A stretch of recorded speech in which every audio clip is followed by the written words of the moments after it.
శుక్లాంబరధరం విష్ణుం శశివర్ణం చతుర్భుజం ప్రసన్నవదనం ధ్యాయేతు సర్వవిఘ్నోపశాంతయే.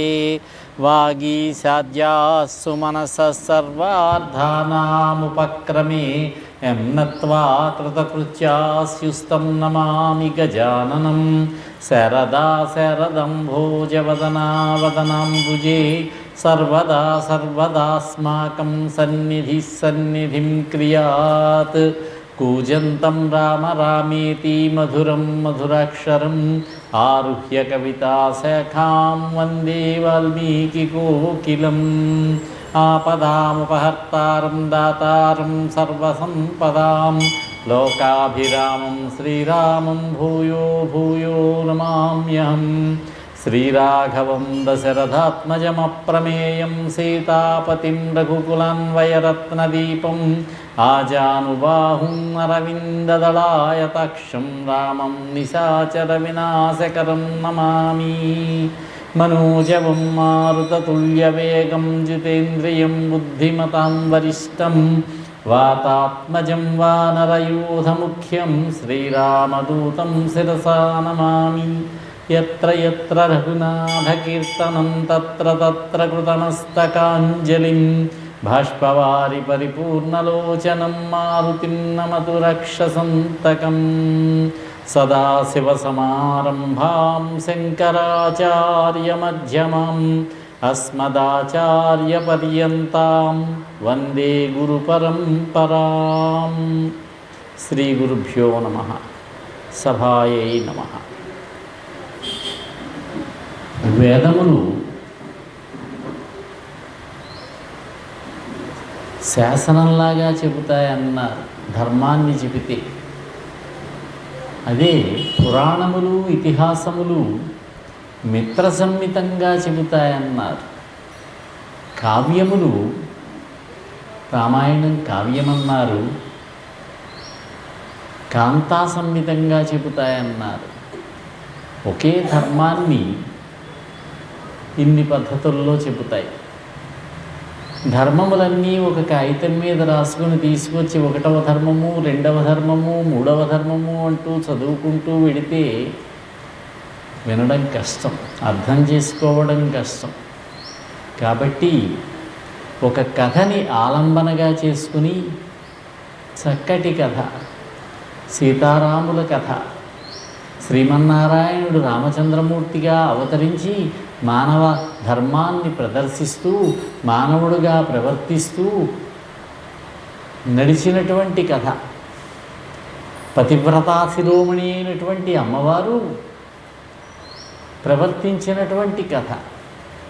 దీనికి ఒక ప్రతినాయకుడు ఉండాలి కాబట్టి రావణుడు కథని చక్కగా నడిపిస్తూ అంతర్లీనంగా అవకాశం దొరికినప్పుడల్లా ధర్మాలని, కైకేయి కథలో ఒక ధర్మం ఎలా ప్రవర్తించకూడదు,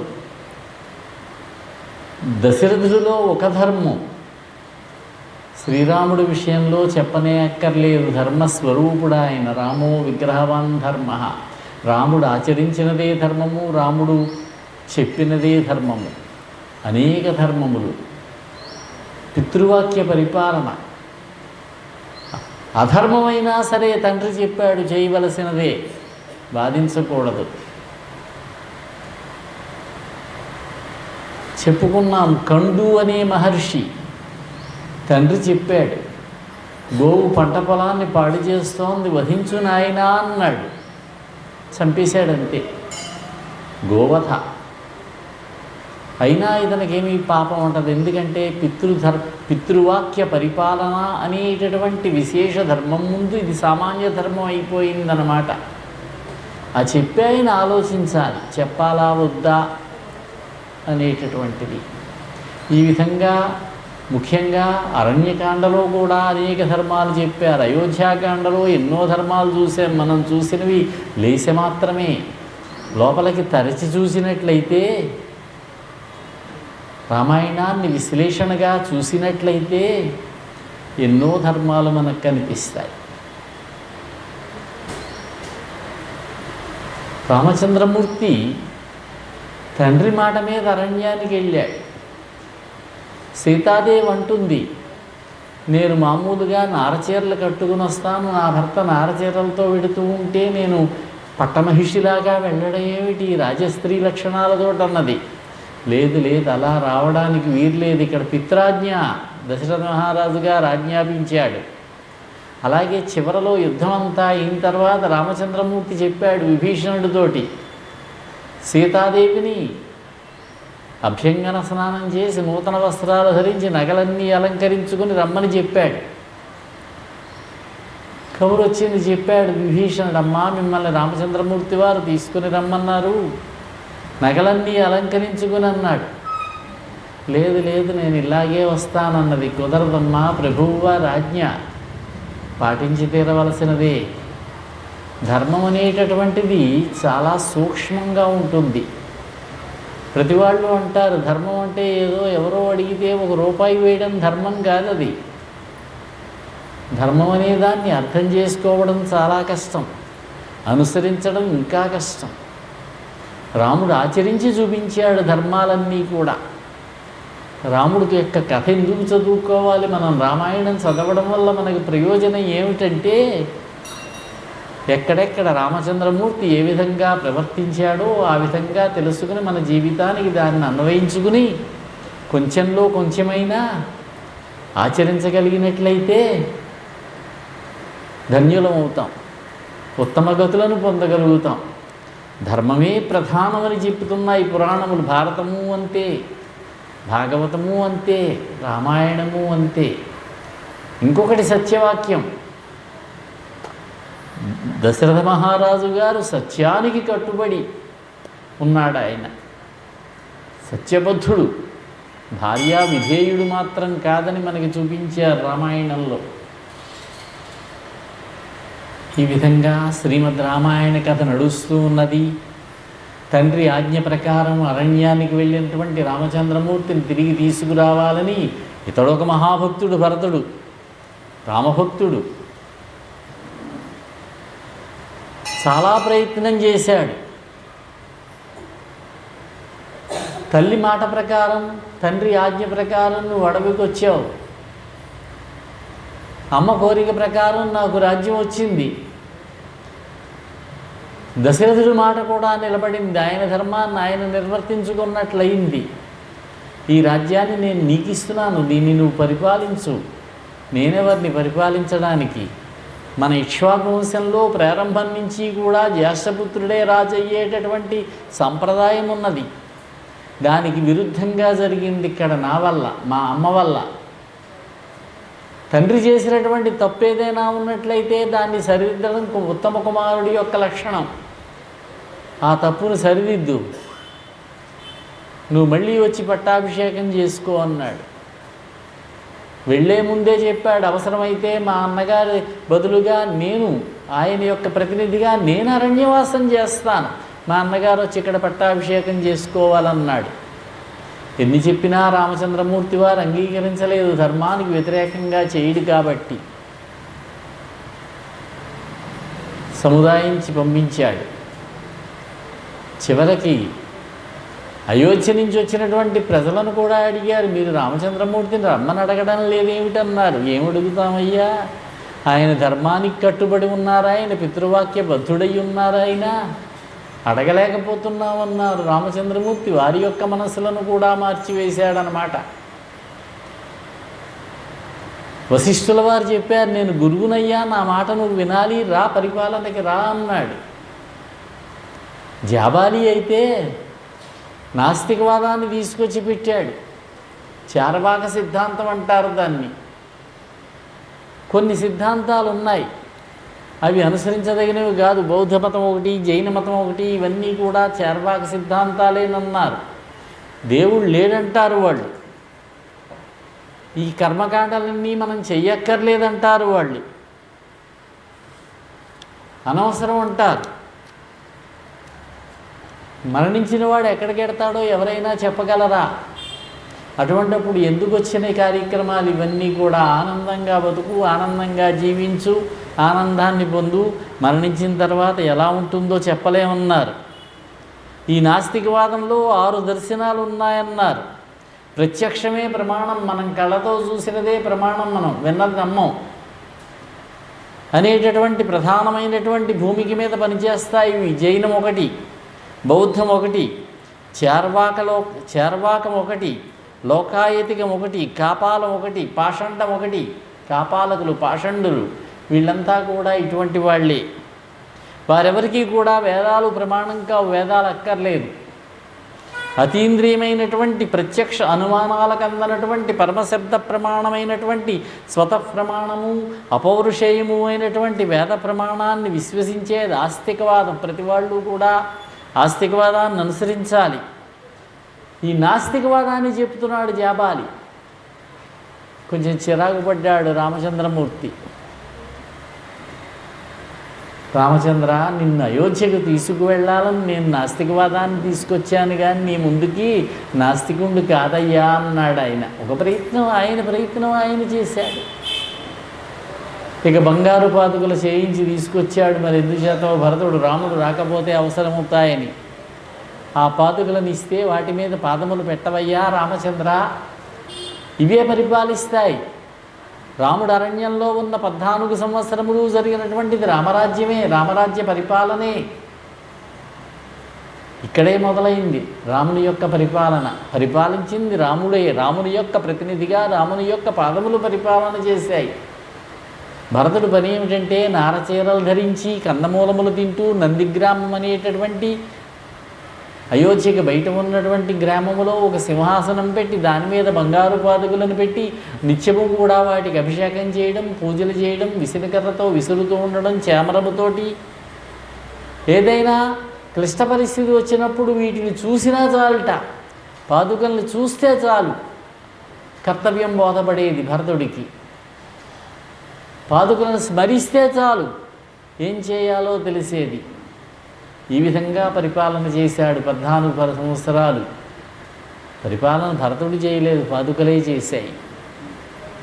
14 సంవత్సరములు అయిన తర్వాత నీవు గనక ఆ రోజు రాకపోయినట్లయితే నేను అగ్ని ప్రవేశం చేస్తానన్నాడు. తప్పకుండా వస్తాను నాయన అన్నాడు. భరతుడిని కౌగిలించుకున్నాడు, శత్రుఘ్నుడిని కౌగిలించుకున్నాడు, పంపించాడు. ఆ పాదుకల శిరస్సు మీద పెట్టుకుని చిత్రకూట పర్వతానికి ప్రదక్షిణం చేసి తిరిగి వస్తూ భరద్వాజ మహర్షి ఆశ్రమానికి మళ్ళీ వచ్చాడు. ఆయన నీ కోరిక తీరిందా, నువ్వు వెళ్ళిన పని అయిందా అన్నాడు. మా అన్నగారు అంగీకరించలేదు, నేను ఎంత బతిమాలినా. వెళ్ళేటప్పుడు చెప్పాడు భరద్వాజుడు, రాముడు అరణ్యానికి రావాలి, రాక్షస సంహారం చెయ్యాలి, ఋషులను రక్షించి కాపాడాలి, ఆయన విద్యుక్త కర్తవ్యమని సూచన చేశాడు ఆయన. తరువాత వశిష్ఠ మహర్షి చెబితే పాదుకలు ఇచ్చారన్నారు. ఎప్పుడైతే పాదములు పాదుకల్లో పెట్టాడో రామచంద్రమూర్తి వాటికి శక్తి వచ్చిందట. ఆ పాదుకలను పెట్టి పూజించి 14 సంవత్సరములు పరిపాలన నడిపించాడు భరతుడు. ఇక రామచంద్రమూర్తి వారు అరణ్యంలోకి వెళ్ళాలని నిశ్చయించుకున్నారు. ఇక్కడ ఉన్నట్టయితే ఈ చిత్రకూటం మీద అవకాశం ఉన్న వాళ్ళంతా వస్తారు. రామచంద్ర, ఓసారి మిమ్మల్ని చూసి వెడదామని వచ్చానని. ఎక్కడున్నాడో తెలిసిపోయిందిగా. అయినా ఆయన కర్తవ్యం వేరుగా ఉన్నది. అరణ్యం లోపలికి వెళ్ళాలి, రాక్షసులు సంచరించే ప్రదేశానికి వెళ్ళాలి, రాక్షస సంహారం చేయాలి, కర్తవ్యం అది. అత్రి మహర్షి అని అనసూయాదేవి ఋషి దంపతులు, వృద్ధులు, వాళ్ళ ఆశ్రమానికి వెళ్ళాడు. అత్రి మహర్షి తాపత్రయములు లేనటువంటి వాట, త్రివిధములైనటువంటి తాపములను విడిచిపెట్టిన వాట. ఆదిభౌతిక, ఆదిదైవిక, ఆధ్యాత్మికమనేటటువంటి త్రివిధ తాపములను తన యొక్క తపోశక్తితోటి వాటిని తగ్గించినటువంటి వాడు, వాటిని విడిచిపెట్టినటువంటి వాడు ఆయన. శ్రీ మహావిష్ణువు ఆయన కుమారుడిగా జన్మించాడు, దత్తాత్రేయావతారం. బ్రహ్మ, విష్ణు, శివులు, పరమేశ్వరులు ముగ్గురు కుమారులుగా జన్మించలేదు, వచ్చారు ఇక్కడికి బాలురుగా. అదో పెద్ద కథ. అనసూయాదేవి యొక్క పాతివృత్య మహిమ. అనసూయాదేవి సామాన్యురాలు కాదా, ఆవిడ మహాపతివ్రత, ఇప్పుడు వృద్ధురాలైనది.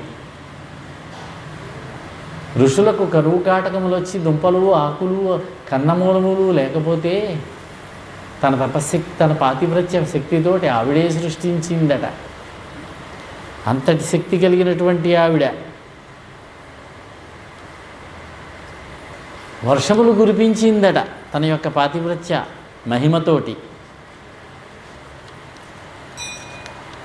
తర్వాత సుమతి అని ఒక మహాపతివ్రత తన భర్త వేశ్య దగ్గరికి వెళ్ళాలనుకుంటే బుట్టలో పెట్టుకు తీసుకువెళ్ళింది. కుష్ఠరోగంతో ఉన్నవాడు ఆయన. తిరిగి వస్తూ ఉంటే ఒక మహర్షి పాదాలకు తగిలింది ఆ బుట్ట గంప. శపించాడు, సూర్యోదయం అయ్యేసరికి మరణిస్తాడు ఇతనని. సూర్యోదయం అవదు పొమ్మంది ఆవిడ. అసలు సూర్యోదయమే అవదన్నది. 10 రోజులు సూర్యోదయం అవ్వలేదట. అప్పుడు అనసూయాదేవి సుమతి దగ్గరికి వచ్చి, అమ్మా, కాలచక్రాన్ని ఆపకూడదు, మనం కాలచక్రం నడుస్తూ ఉండాలి అంటే, నా భర్త అన్నది ఆవిడ. నేను రక్షణ కల్పిస్తానని ఆవిడని అంగీకరింపజేస్తే సూర్యోదయమైంది, భర్త మరణించాడు. ఈవిడ తన యొక్క పాతివ్రత్య మహిమతోటి అనసూయాదేవి అతన్ని బ్రతికించడమే కాకుండా నవయవనవంతుడు, సంపూర్ణ ఆరోగ్యవంతుడు అయ్యాడు. ఇంకొక విషయం, 10 రోజులు గడిచింది ఇలా చీకట్లో సూర్యుడు లేకుండా.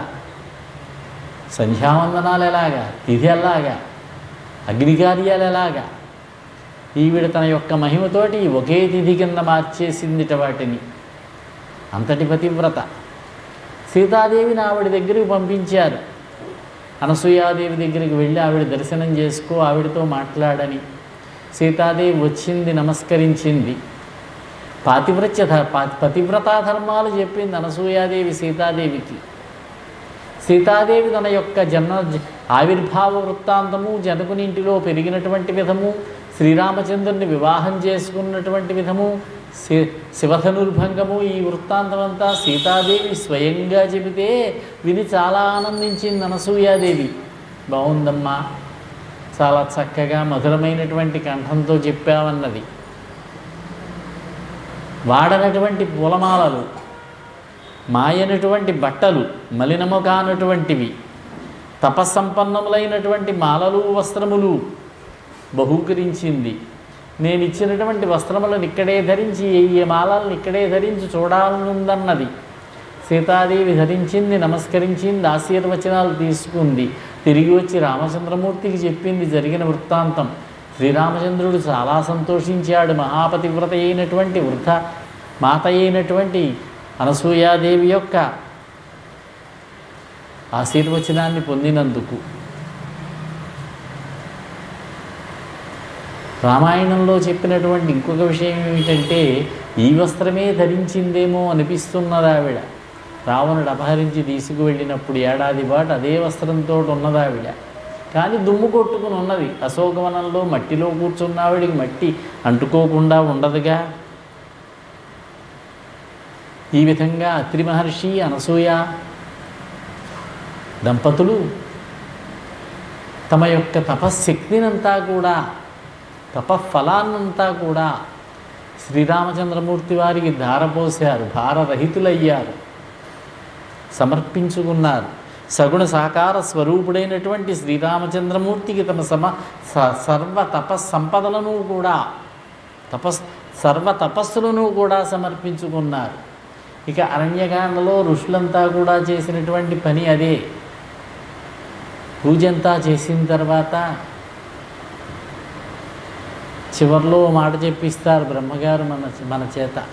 కాయేన వాచా మనసేంద్రియైర్వా బుద్ధ్యాత్మనా వా ప్రకృతే స్వభావాత్ కరోమి యజ్ఞ సకలం పరస్మై.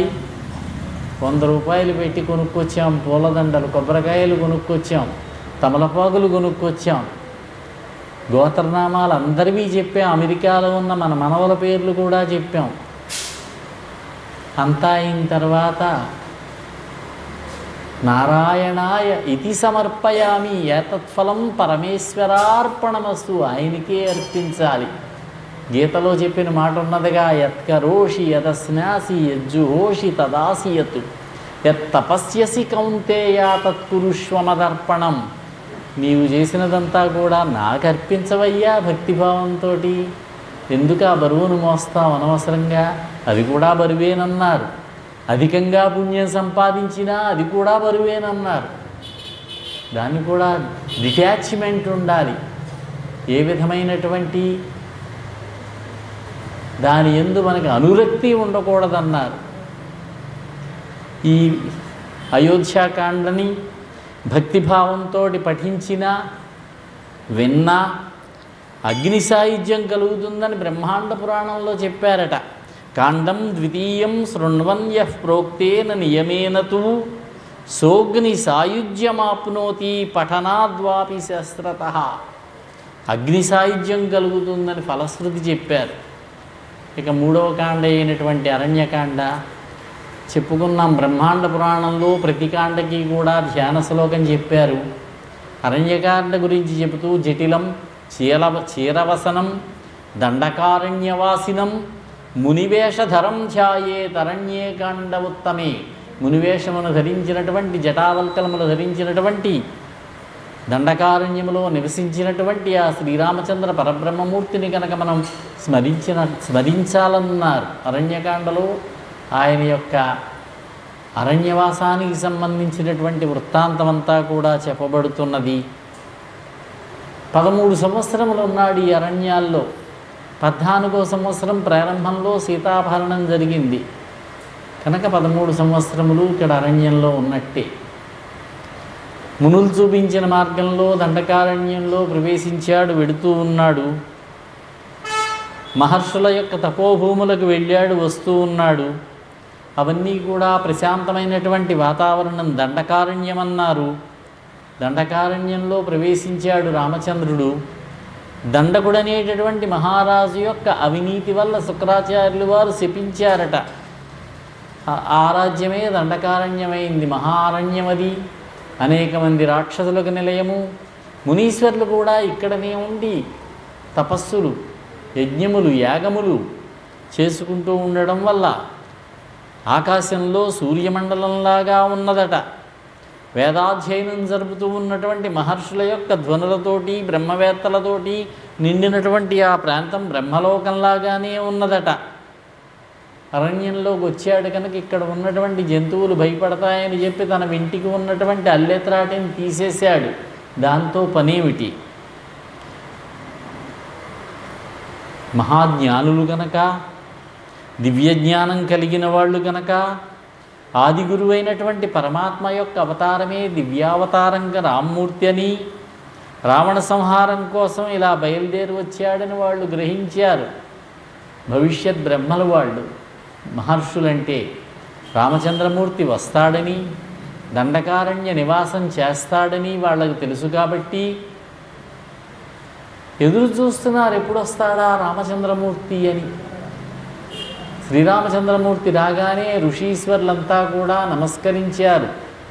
ఋషి రాజుకు నమస్కరించవచ్చా? క్షత్రియుడికి, మహారాజుకు నమస్కరించాలి ఋషులు.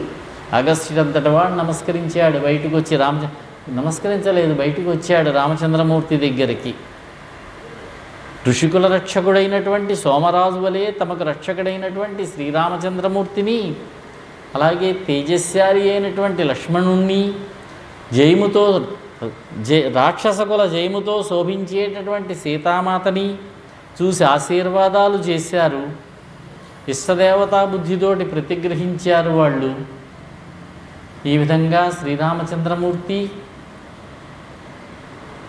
పుంసాం మోహన రూపాయ, శ్రీరామచంద్రమూర్తి మహాసౌందర్యమూర్తి. మగవారే, పురుషులే ఆయన చేత ఆకర్షించబడేవారట. అలంకరణలంటే సహజంగా రావాలి, కానీ మనం ఏదో కృతకంగా, కృత్రిమంగా పెట్టుకున్నటువంటి వాటి వల్ల వస్తే అది అలంకారం కాదన్నారు. ఆయన యొక్క మొహం చూడడం వల్ల ఆశ్చర్యాన్ని, ఆనందాన్ని పొందారట అక్కడ ఉన్నటువంటి వనవాసులంతా కూడా. గర్గ భాగవతంలో చెప్పారు, గర్గుడనే ఆయన రాసిన భాగవతంలో, మునీశ్వర్లంతా కూడా శ్రీరామచంద్రమూర్తి యొక్క సౌందర్యానికి ఆకర్షితులై స్వామితో క్రీడించాలని కోరారట. స్వామి అనుగ్రహించాడట. వారే కృష్ణావతారంలో బృందావనంలో గోపికలుగా ఆ ఆనందాన్ని పొందారట. పరబ్రహ్మస్వరూపుడైనటువంటి శ్రీరామచంద్రమూర్తి వారికి ఆ ఆ వరాన్ని అనుగ్రహించాట. ఈ విషయం గర్గ మహర్షి చెప్పినటువంటి భాగవతంలో ఉన్నది. మహర్షులంతా కూడా జ్ఞాననిష్ఠులు, ధ్యాననిష్ఠులు, తపోనిష్ఠులు. ఈ ఋషుల్లో అనేక విభాగాలు ఉన్నాయి. వానప్రస్థాశ్రమంలో ఉన్నవాళ్ళు కూడా ఉన్నారు. ఏది దొరికితే అది తింటూ నియమముతో కూడి ఉన్నటువంటి వాళ్ళు. బ్రాహ్మణుడు భార్యతో కూడా వానప్రస్థాశ్రమానికి వెళ్ళవచ్చు అన్నారు. మహారాజులు కూడా వెళ్ళేవారు భార్యాసహితంగా. ధృతరాష్ట్రుడు వెళ్ళాడు గాంధారితో. చెప్పుకున్నాం, శ్రీరామచంద్రమూర్తి వారు చేసింది పితృవాక్య పరిపాలన కానీ, అరణ్యవాసం కానీ, వానప్రస్థాశ్రమం మాత్రం కాదు. వానప్రస్థాశ్రమం అయితే మళ్ళీ గృహస్థాశ్రమంలోనికి రావడానికి అవకాశం లేదనుకున్నాం. అయితే జటావల్కలములు ధరించమని కైకేయి నియమం పెట్టింది. జటాజన ధరోభవ. కాబట్టి జడలు, నారవస్త్రములు ఆవిడే ఇచ్చిందనుకున్నాం. నారవస్త్రములు 14 సంవత్సరములు. సీతాదేవికి కావలసినటువంటి నగలు, పట్టుబట్టలు మహారాజు గారు ఇప్పించారు. లక్ష్మణుడు పట్టుకెళ్ళేవాడు అనుకుందాం. మూలం పుష్పం ఫలం సర్వం ఆశ్రమంచ మహాత్మనః నివేదయిత్వా ధర్మజ్ఞాస్తేతు ప్రాంజలయో బ్రువన్ ధర్మపాలో జనస్యాస్య శరణ్యస్య మహాయశాః. భగవత్స్వరూపుడైనటువంటి రామచంద్రమూర్తిని గుర్తించిన వాళ్ళు కాబట్టి అక్కడ ఉన్నటువంటి ఋషీశ్వరులంతా కూడా ప్రార్థించారు. అసలు రాజే పూజించదగిన వాళ్ళు అనుకున్నాం. సాక్షాత్తు భగవంతుడాయే శ్రీరామచంద్రమూర్తి. ఆయన విషయం ఇంకేం చెప్పాలి. ఈ భూమికే స్వాధీనుడమైనటువంటి నీ అధీనమే ఈ దండకారణ్యం కూడా. నీవు నగరంలో ఉన్నా, అరణ్యంలో ఉన్నా నువ్వే మాకు రక్షకుడివి. మేమంతా కూడా జితేంద్రియులము, అహింసాతత్పరులము. కాబట్టి మమ్మల్ని నువ్వు తల్లి గర్భంలో ఉండేటటువంటి శిశువులు మాతృదేవత ఎలా రక్షిస్తుందో అలా రక్షించాలన్నారు. రామచంద్రమూర్తికి రాజ్యాధికారం లేకపోతే ఋషీశ్వరులైన వాళ్ళు రాజా అని సంబోధిస్తారా? నువ్వే మాకు పరిపాలకుడువు, నువ్వే మాకు రక్షకుడువు అంటారా? కాబట్టి రామచంద్రమూర్తి వారికి రాజ్యాధికార అర్హత ఉన్నది. రాజ్యాధికారార్హత రాముడిదే. మందర సలహా మీద కైకేయి కోరినటువంటిది 14 సంవత్సరములు వనవాసం రాముడికి. 14 సంవత్సరముల తర్వాత మళ్ళీ అయోధ్య సింహాసనం శ్రీరామచంద్రమూర్తిదే. ఈ 14 సంవత్సరములే భరతుడు పరిపాలించాలి. అయితే పాదుకలను పెట్టి పరిపాలిస్తూ ఉన్నాడు. పరిపాలన చూస్తూ ఉన్నాడు కానీ యథార్థంగా పాదుకలే పరిపాలన జరుపుతూ ఉన్నట్లు. యావముక్త్వా ఫలైర్మూలైః పుష్పైరన్యైశ్చ రాఘవం వన్యైశ్చ వివిధాహారైః సలక్ష్మణం అపూజితం. ఈ మునీశ్వర్లంతా కూడా శ్రీరామచంద్రమూర్తిని ప్రార్థించి నీహారాది ఆహారములతోటి శ్రీరామచంద్రమూర్తిని లక్ష్మణునికి భుజింపజేశారట. ఇక్కడ లక్ష్మణుడి పేరు కూడా చెప్పారు. సలక్ష్మణం అపూజయన్. సలక్ష్మణం అపూజయన్ అందాం. మనకు మాట ఉన్నది. లక్ష్మణుడు 14 సంవత్సరములు నిద్ర లేదు, ఆహారము లేదు, నిష్టగా ఉన్నాడని, అలా ఉండకపోతే ఇంద్రజిత్తును వధించడానికి సాధ్యం కాదని చెప్పేటటువంటి మాట ఒకటి ఉన్నది. అది యథార్థం కాదేమో అని అనిపిస్తున్నది. కొంచెం కేవలం లోకోక్తి ఏమో అనిపిస్తూ ఉన్నది. ఎందుచేతనంటే ఇక్కడ లక్ష్మణుడి చేత కూడా భుజింపజేశారు. ఈ విధంగా శ్రీరామచంద్రమూర్తి ఋషుల యొక్క ప్రార్థనను మన్నించి రాక్షస సంహారం చేయదలచి బయలుదేరి వెళ్ళాడు. ఎలా అంగీకరిస్తాడు రాజ్యాధికారం ఆయనకి లేకపోయినట్లయితే? క్షత్రియుడు కనుక, రాజు కనుక, దుష్టరాక్షస సంహారం ఆయన యొక్క కర్తవ్యం కనుక అంగీకరించాడన్నారు. అయితే దశరథుడితో మాట్లాడుతూ పురంచ రాష్ట్రంచ మహీసకాననా మయా నిసృష్టా భరతాయ దీయతాం అహం నిదేశం భవతోనుపాలయన్ వనం గమిష్యామి చిరాయ సేవితుం. ఈ వనములు, ఉపవనములు, అరణ్యములు భరతుడివి. నేను అరణ్యాలకు వెడతానన్నాడు. అక్కడ అరణ్యాలు ఎందుకు చెప్పారన్నారు. అయోధ్యానగరం పక్కనున్న పల్లెలు, గ్రామములు, జనవాసములు, జనపదములు, వాటిని ఆనుకుని ఉన్నటువంటి ఉపవనముల వరకు మాత్రం భరతుడిది. మిగిలినటువంటి జనసంచారం లేనటువంటి దట్టమైనటువంటి అటవీ ప్రాంతం అంతా కైక కోరలేదు, భరతుడు ఇవ్వలేదు. దానికి రాముడే పాలకుడు అన్నమాట, రాముడి యొక్క అధీనంలోనే ఉంటాయన్నమాట.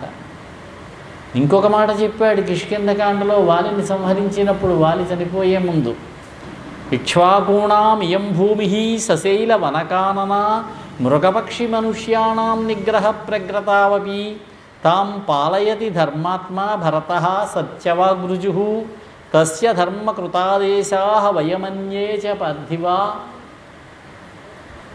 మా తమ్ముడు పరిపాలన చేస్తున్నాడు. అయోధ్య కోసల దేశానికి సంబంధించినవి ఈ ప్రాంతాలన్నీ కూడా, ఈ రాజ్యమంతా మాదే. ప్రస్తుతం దానిని భరతుడు పరిపాలన చేస్తూ ఉన్నాడు. ఆయన ఆజ్ఞానుసారం నేను ఈ అరణ్యములలో వనమృగములను వనమృగములను పరిపాలిస్తూ ఉన్నాను, వన్యజంతువులను. వీటి మీద అధికారం నాది. అయితే ఇక్కడ భరతుడు ఇచ్చినటువంటి ఆజ్ఞ అని ఎందుకు చెప్పాడు అంటే, భరతుడికి కొంచెం గౌరవం ఇవ్వడానికి. అంతేనే కానీ భరతుడు ఇచ్చింది కాదు, రాముడికి వచ్చింది కాదు. భరతుడికి పెద్దవాడు, భరతుడి కంటే పెద్దవాడు అన్నగారు, గురుజ్యేష్ఠ భ్రాత, గురుమూర్తి, జ్యేష్ఠభ్రాత. అటువంటి అన్నగారిని ఆదేశించేటటువంటి అవకాశం భరతుడికి లేదు. భరతుడికి పెద్దరికం ఇవ్వడం కోసం చెప్పినటువంటి మాటే ఇదన్నారు. ఇక నెమ్మదిగా శ్రీరామచంద్రమూర్తి అరణ్యాల్లో వెడుతూ ఉన్నాడు. విరాధుడు అనేటటువంటి ఒక రాక్షసుడు సీతాదేవిని అపహరించాడు. రాముడు చాలా దుఃఖించాడు.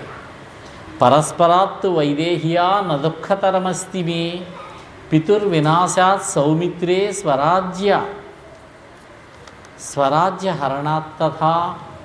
తండ్రి మరణించడం కంటే, స్వరాజ్య భ్రంశం కంటే సీతాభరణమే మహాదుఖం అన్నాడు రామచంద్రమూర్తి. తండ్రి మరణించడం దుఃఖమే, కానీ లోకంలో సహజం, అందరికీ తండ్రులు మరణిస్తారు. సహజంగా జరగడమే అది, అధర్మం ఏమీ లేదు అందులో, లోక వ్యవహారంలో ఉన్నదే. రాజ్యం పోవడంలో కూడా ఇక్కడ పితృవాక్య పరిపాలనా రూపమైనటువంటి ధర్మం ఉన్నది.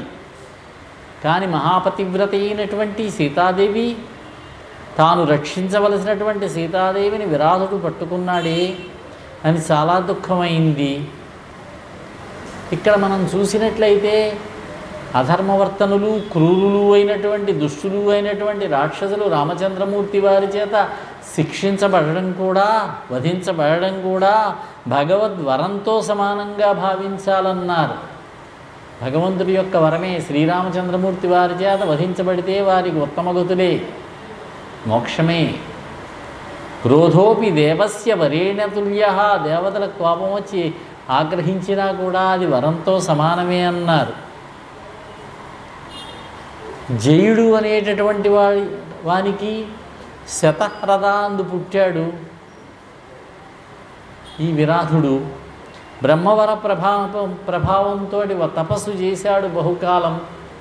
బ్రహ్మవరంతో రాక్షసుడిగా ఉన్నాడు. ఇక్కడ సీతామాత యొక్క దర్శనం చేతే అతనికి ముక్తి కలిగింది. సీతామాతని పట్టుకున్నాడు, తీసుకెళ్ళాడు. సాక్షాత్తు పరాశక్తి, ఆమెను పూజించడే మోక్షానికి కారణమన్న భావన కలిగింది. సీతాభరణం చేశాడంటారు స్కాంద పురాణంలో. రామలక్ష్మణులప్పుడు విరాధుని యొక్క 2 భుజములు ఖండించారు, కింద పడవేసి మర్దించారు.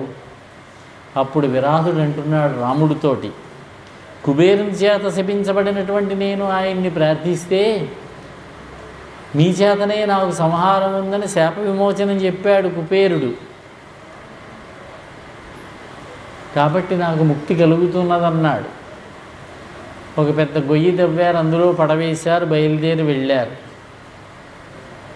ఈ విరాధవధని కనుక మనం శ్రద్ధతో విన్నట్టయితే అరణ్యకాండలో ఉన్నటువంటి ఘట్టాలకి ఫలశ్రుతి చెప్పారు.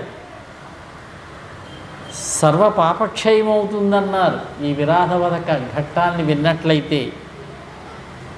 విరాధవధ తర్వాత శరభంగ మహర్షి ఆశ్రమానికి వెళ్ళారు. వెడుతున్నారు. ఆశ్రమం బయట ఒక రథం కనిపించింది, పచ్చటి గుర్రములు.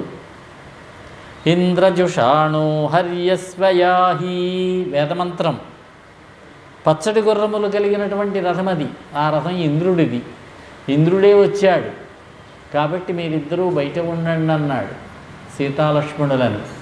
ఒక్కడే లోపలికి ప్రవేశిస్తూ ఉంటే ఇంద్రుడు అంటాడు శరభంగుడితోటి, మహర్షి రాముడు వస్తున్నాడు, ఆయన ఇంకా కొంతకాలం ఇక్కడ ఉండాలి, మానవుడిగా ప్రవర్తించాలి, అప్పుడే అతన్ని నేను చూడకూడదు కాబట్టి వెళ్ళిపోతున్నానని వెళ్ళిపోయాడు. రాముడు లోపలికి వచ్చాడు, శరభంగ మహర్షికి నమస్కరించాడు. ఎందుకు వచ్చాడు ఇంద్రుడు అన్నాడు. నేను చేసినటువంటి తపపుణ్యం వల్ల నన్ను బ్రహ్మలోకానికి తీసుకెళ్ళడానికి వచ్చాడన్నారు. అంటే దీనిని బట్టి పాపములు చేసేటటువంటి మనందరినీ కూడా తీసుకెళ్ళడానికి యమధర్మరాజు కానీ ఆయన రిప్రజెంటేటివ్స్ ఉన్నారే భటులు, యమభటులు, వాళ్ళు వస్తారు. బాగా పుణ్యం చేసిన వాళ్ళని తీసుకెళ్ళడానికి ఇంద్రుడు వస్తాడనమాట, స్వర్గలోకానికి తీసుకెళ్ళడానికి. వచ్చినటువంటి రామచంద్రమూర్తిని శరభంగ మహర్షి సత్కరించాడు. నేను పుణ్యపరిపాకంతో సంపాదించుకున్నటువంటి శుభతరములైనటువంటి లోకములను పాత్రుడమైనటువంటి నీకు అర్పిస్తున్నానన్నాడు. రామచంద్రమూర్తి వారికి అర్పించాడు.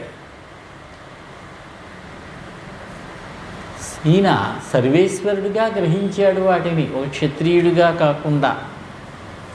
ఈ ప్రాంతంలోనే సుతీక్షణుడు అని ఒక మహర్షి ఉన్నాడు, మహా తపశక్తిశాలి ఆయన. ఆయన్ని కూడా నువ్వు దర్శించవలసినది అని చెప్పాడు. శరభంగ మహర్షి శ్రీరాముని సన్నిధానంలోనే అగ్నిని వ్రేల్చి హోమం చేసి అగ్నిలో ప్రవేశిస్తే అగ్ని భస్మం చేశాడు. ఆయన బ్రహ్మలోకానికి వెళ్ళాడు. శరభంగ మహర్షి కుమార రూపాన్ని ధరించిన వాడై దివ్య శరీరంతో సర్వలోకాలను దాటి బ్రహ్మలోకానికి చేరుకున్నాడు. అయితే తనకు తానుగా అగ్నిలో ప్రవేశిస్తే ఇది ఆత్మహత్య అవుతుంది కదా, ఆత్మహత్యకు నరకప్రాప్తి కదా అని చెప్పాయి కదా మన శృతి స్మృతి పురాణాలు. ఎలా కుదురుతుంది అంటే మహాతపస్యాలులై బ్రహ్మనిష్ఠులై శరీరం వృద్ధాప్యంతో జీర్ణిస్తే అఖండ వైరాగ్య భావంతో అగ్నియందు కానీ జలప్రవాహమందు కానీ దేహత్యాగం చేసినట్లయితే వాళ్ళకి ఉత్తమ గతులు కలుగుతాయని స్మృతుల్లో చెప్పబడింది. ఈ శరీరం బాధకమైనప్పుడు, ఇంకా దీన్ని భరించడం అనవసరం అనిపించినప్పుడు మన కుర్రవాళ్ళు చేసే ఆత్మహత్యల్లా కాదు, ప్రేమలో విఫలమై లేకపోతే పరీక్షలో తప్పి విరక్తి చెంది మరణించడం కాదు. ఇది వృద్ధాప్యం వచ్చేసి బహుకాలం 1000 సంవత్సరాలు జీవించి వారికి సాధ్యం అది. పూర్వ పీఠాధిపతులు, శృంగేరి పీఠాధిపతులు చంద్రశేఖరేంద్ర సరస్వతీ స్వాముల వారు తుంగానదిలో శరీరాన్ని విడిచిపెట్టారట. అది ఆత్మహత్యలోకి రాదది. నీటిలో కానీ అగ్నియందు కానీ శరీరాన్ని విడిచిపెట్టచ్చు అన్నారు. అటువంటి వారికి అది అవకాశంగా కల్పించబడినది. మహర్షి గణములు గుంపులు గుంపులుగా వచ్చారు, శ్రీరామచంద్రమూర్తి వారిని ప్రార్థించారు. నీవు పితృభక్తి సంపన్నుడైనటువంటి మహారాజువు, నువ్వు అరణ్యంలో స్వతంత్రులుగా జీవిస్తున్నాం, తపోనిరతలం, మమ్మల్ని రాక్షసులందరూ కూడా బాధ పెడుతూ ఉన్నారు, కాబట్టి మమ్మల్ని రక్షించి కాపాడవలసింది అన్నారు. అప్పుడు రామచంద్రమూర్తి అన్నాడు, ఈ వనవాసం మా తండ్రి గారి యొక్క ఆజ్ఞ ఫలితంగానే ఆజ్ఞా పరిపాలనకే వచ్చినా కూడా మీ మనోరథ సిద్ధి కోసం నేను ఇక్కడ స్వేచ్ఛగా వచ్చాను. నేను ఇక్కడికి నా సోదరుడైనటువంటి లక్ష్మణుడితో కూడినటువంటి నా భుజశక్తిని మీరు చూస్తారు అని అభయం ఇచ్చారు రామచంద్రమూర్తి. తర్వాత సుతీష్ణ మహర్షి ఆశ్రమానికి చేరారు.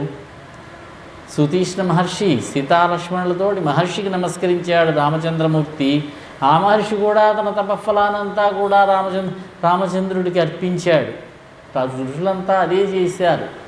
వాళ్ళ యొక్క తపఫలితాన్ని రామచంద్రమూర్తికి ధారపోసి అంత తపశ్శక్తి సంపాదిస్తే 14 సంవత్సరములు వనవాసం చేసి ఈ ఋషీశ్వరుల యొక్క తపఫలాన్నంతని కూడా తన ఖాతాలో వేసుకున్నాక అప్పుడు రావణుడిని సంహరించడానికి అవకాశం కలిగింది ఆయనకి. సుతీష్ణ మహర్షి అన్నాడు, ఇంకొకసారి రండి అన్నాడు. మళ్ళీ ఇంకొకసారి రండి అన్నాడు. అక్కడ బయలుదేరాడు రామచంద్రమూర్తి. మహారాష్ట్ర ప్రాంతం సంచరించాడు. చెప్పడం ఆంధ్ర, తమిళనాడు, తెలంగాణ ఈ రాష్ట్రాలన్నీ తిరిగారు. దక్షిణ భారతదేశం అంతా కూడా రామచంద్రమూర్తి వారి యొక్క పాద సంచలనం చేత పవిత్రమైనటువంటి పుణ్యభూమి అని అన్నారు. కానీ ఒక విధంగా ఆలోచించినట్లయితే ఆయన నన్ను అపార్థం చేసుకోకండి, నాకున్నటువంటి పరిమితమైనటువంటి కొద్దిపాటి జ్ఞానంతో చెబుతున్న మాటే అయినా ఆ మహారాష్ట్ర ప్రాంతం, పంచవటి ప్రాంతం, ఆ పంచవటిలో ఉండగానే సీతాపహరణం, అక్కడ నుంచి ఆ పశ్చిమ తీరం వెంబడే బయలుదేరి కిష్కింధా ప్రాంతానికి వెళ్ళాడేమో అనిపిస్తుంది. అయితే భద్రాచలానికి 36 కిలోమీటర్ల దూరంలో పెద్ద గొయ్యి ఇప్పటికీ ఉంటుంది. రావణుడు వచ్చి సీతను ఇక్కడే అపహరించాడు. ఒక తాటియాకు పర్ణశాల కూడా ఉంటుంది, మనం వెళ్ళి చూడవచ్చు. భక్తిలో అనేక రకములు. రాముడు మనవాడు, మన తెలుగువారికి బాగా దగ్గరవాడు. భద్రాచల రామదాసు గారు రాముడి గురించి అనేక కీర్తనలు రాశాడు. ఆయన రాముణ్ణి మనవాడుగా మనం సొంతం చేసుకున్నప్పుడు ఆ విధంగా భావన చేయడం కూడా తప్పేమీ కాదు. మనస్సుని భగవంతుని ఎందే లగ్నం చేస్తున్నాం కాబట్టి మనకి ఉత్తమ గతులు కలుగుతాయన్నారు. మళ్ళీ తిరిగి బయలుదేరి సుతీష్ణుడు ఆశ్రమానికి వచ్చారు. ఈలోగా 10 సంవత్సరాలు పట్టిందట, ఇంకా పైనే. ఒక్కొక్క ఆశ్రమంలో నెలలు, రోజులు, సంవత్సరములు తిరిగి వచ్చారట. మళ్ళీ సుతీష్ణ మహర్షి రమ్మన్నాడు కదా, 2వ పర్యాయం వస్తానని మాటిచ్చాడుగా రామచంద్రమూర్తి, కాబట్టి మళ్ళీ వచ్చాడు.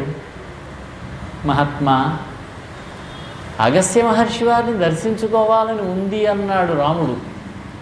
చాలా సంతోషం రామచంద్ర, నేనే చెబుదామనుకుంటున్నాను. ఇక్కడ అగస్త్య మహర్షి వారి దగ్గరికి వెళ్ళాలి, సీతాలక్ష్మణులతో వెళ్ళి దర్శనం చెయ్యి. ఈ ఆశ్రమం దగ్గర నుంచి ఇక్కడి నుంచి దక్షిణంగా 4 యోజనములు పెడితే అగస్త్య భ్రాత యొక్క ఆశ్రమం ఉంటుంది. ఈయనకి పేరేం పెట్టలేదు, అగస్త్య భ్రాత అన్నారు. అందుకే మనం పేరు లేని వాళ్ళని ఎవరినైనా చెప్పాలంటే అగస్త్య భ్రాత అంటూ ఉంటాం మనం. అగస్త్యుడు తమ్ముడు. అయితే భాగవతంలో చెప్పారు అగస్త్యుడి తమ్ముడి పేరు ఇద్మవాహుడు అన్నారు. ఆ అగస్త్య భ్రాత ఆశ్రమం దగ్గరికి వెళ్ళు, అక్కడి నుంచి దగ్గరలోనే అగస్త్యుడి ఆశ్రమం ఉన్నది అన్నారు. అగస్త్య భ్రాత ఆశ్రమానికి వెళ్ళారు, ఒకరోజు ఉన్నారు. అక్కడి నుంచి బయలుదేరి అగస్త్యాశ్రమానికి వెడుతున్నారు. వెళ్ళేటప్పుడు దారిలో అగస్త్యుడి యొక్క గొప్పతనాన్నంతా కూడా చెప్పుకుంటూ వచ్చాడు రామచంద్రమూర్తి లక్ష్మణుడికి. మహాప్రతాపవంతుడాయన, మహాతపశక్తి సంపన్నుడాయన అగస్త్యుడు. రాక్షసులు సముద్రంలో దాగుకొని స్వర్గలోకం మీద దాడి చేసి మళ్ళీ సముద్రం లోపలికి వెళ్ళిపోతూ ఉంటే దేవతలు ప్రార్థిస్తే అగస్త్యమునిని కేశవాయ స్వాహ, నారాయణాయ స్వాహ, మాధవాయ స్వాహ అన్నాడు. 3 గుక్కల్లో సముద్రాన్ని ఆపోసన పట్టేశాడు. రాక్షసులు బయటపడ్డారు, దేవతలు వధించారు వాళ్ళని. దేవతలకు ఉపకారం చేశాడు. అలాగే వాతాపి, ఇల్వలుడు అని 2 అన్నదమ్ములు. వాళ్ళు ఏం చేసేవారు, రాక్షసులు వాళ్ళు. వాతాపిని చంపేవాడు, వాతాపిని మేకగా చేసేవాడు, చంపేవాడు, వంట చేసేవాడు, రోజు ఇదే పని. ఆ దారిని పోయేటటువంటి బ్రాహ్మణోత్తములు ఋషీశ్వరులను పిలిచి, ఏమండి ఈరోజు మా ఇంట్లో పితృకార్యం, మీరు వచ్చి భోజనం చేయాలంటే వచ్చేవారు. ఆ రోజుల్లో పూర్వకాలంలో ఆబ్దికాల్లో పితృదేవతలకి మాంసం అంటే చాలా ఇష్టమట. కుందేలు మాంసం ఇంకా ఇష్టమట. అందుచేత మాంసాహారం ధర్మసమ్మతమే. ఆ కాలంలో, ఈ కాలంలో కాదు. బౌద్ధమతం వచ్చాక ఎందుకునైనా మీకు ఈ తలకాయ నొప్పి, హాయిగా మాషచక్రాలు వండండి, మినుగుతో చేసినటువంటి గారుల్లో కూడా మాంసకృతులు ఎక్కువగా ఉంటాయన్నారు. అప్పటి నుంచి ఇంకా ఆబ్దికాల్లో శాకాహారంలోకి మారేరేమో అనిపిస్తున్నది. భోజనం చేసిన తర్వాత వాతాపి బయటికి రా అనేవాడు. పొట్ట చీల్చుకుని వాతాపి వచ్చేవాడు. 2 కలిసి ఋషీశ్వరులను చంపేవారు. ఇదే దినచర్య. అగస్త్య మహర్షి వారి దగ్గరికి వచ్చింది ఫిర్యాదు. నేను చూస్తాలేండి అన్నాడు. శిష్యగణం చెప్పారు, గురువుగారు వద్దేమోనని. బయలుదేరి వచ్చాడు, భోజనం చేశాడు. జీర్ణం జీర్ణం వాతాపి జీర్ణం అన్నాడు పొట్టపాముకుంటూ. వాతాపి బయటికి రా అంటాడు ఇల్వలుడు. ఇంకెక్కడొస్తాడు, వాతాపి ఎప్పుడో జీర్ణమైపోయాడయ్యా అన్నాడు.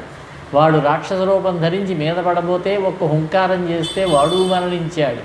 ఈ విధంగా వాతాపి ఇల్వలులను వధించాడు అగస్త్య మహర్షి. వింధ్యపర్వతం మేరు పర్వతం మీద ఉన్నటువంటి ద్వేషంతో, అసూయతోటి, ఎందుకంటే మేరు పర్వతం చుట్టూ దేవతలు నివసిస్తారు. మేరు పర్వతం మీద, మేరు పర్వతం చుట్టూ సూర్యుడు రథంలో తిరుగుతూ ఉంటాడట.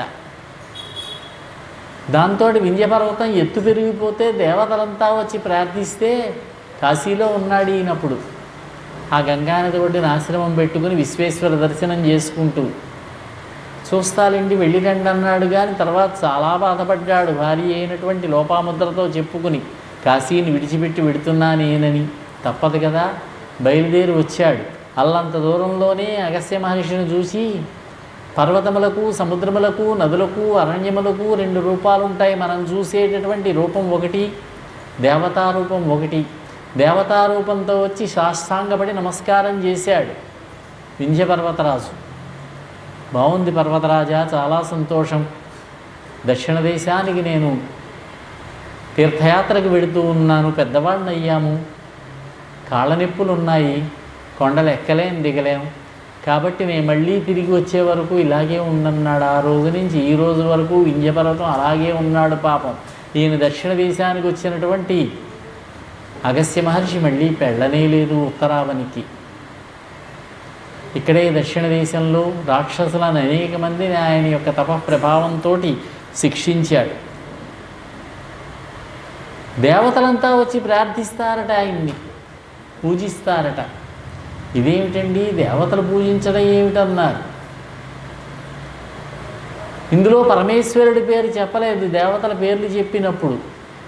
కనుక కొంతమంది ఏమన్నారంటే పరమేశ్వరుడు దేవతల్లోకి రాడు, తామస గుణ ప్రధానులైనటువంటి వాళ్ళు పూజిస్తారు, అతను కొంచెం తక్కువ స్థాయి. కొంతమంది ఉంటారులేండి లోకంలో, ఇప్పటికీ ఉంటారు, మనకు కనిపిస్తూ ఉంటారు.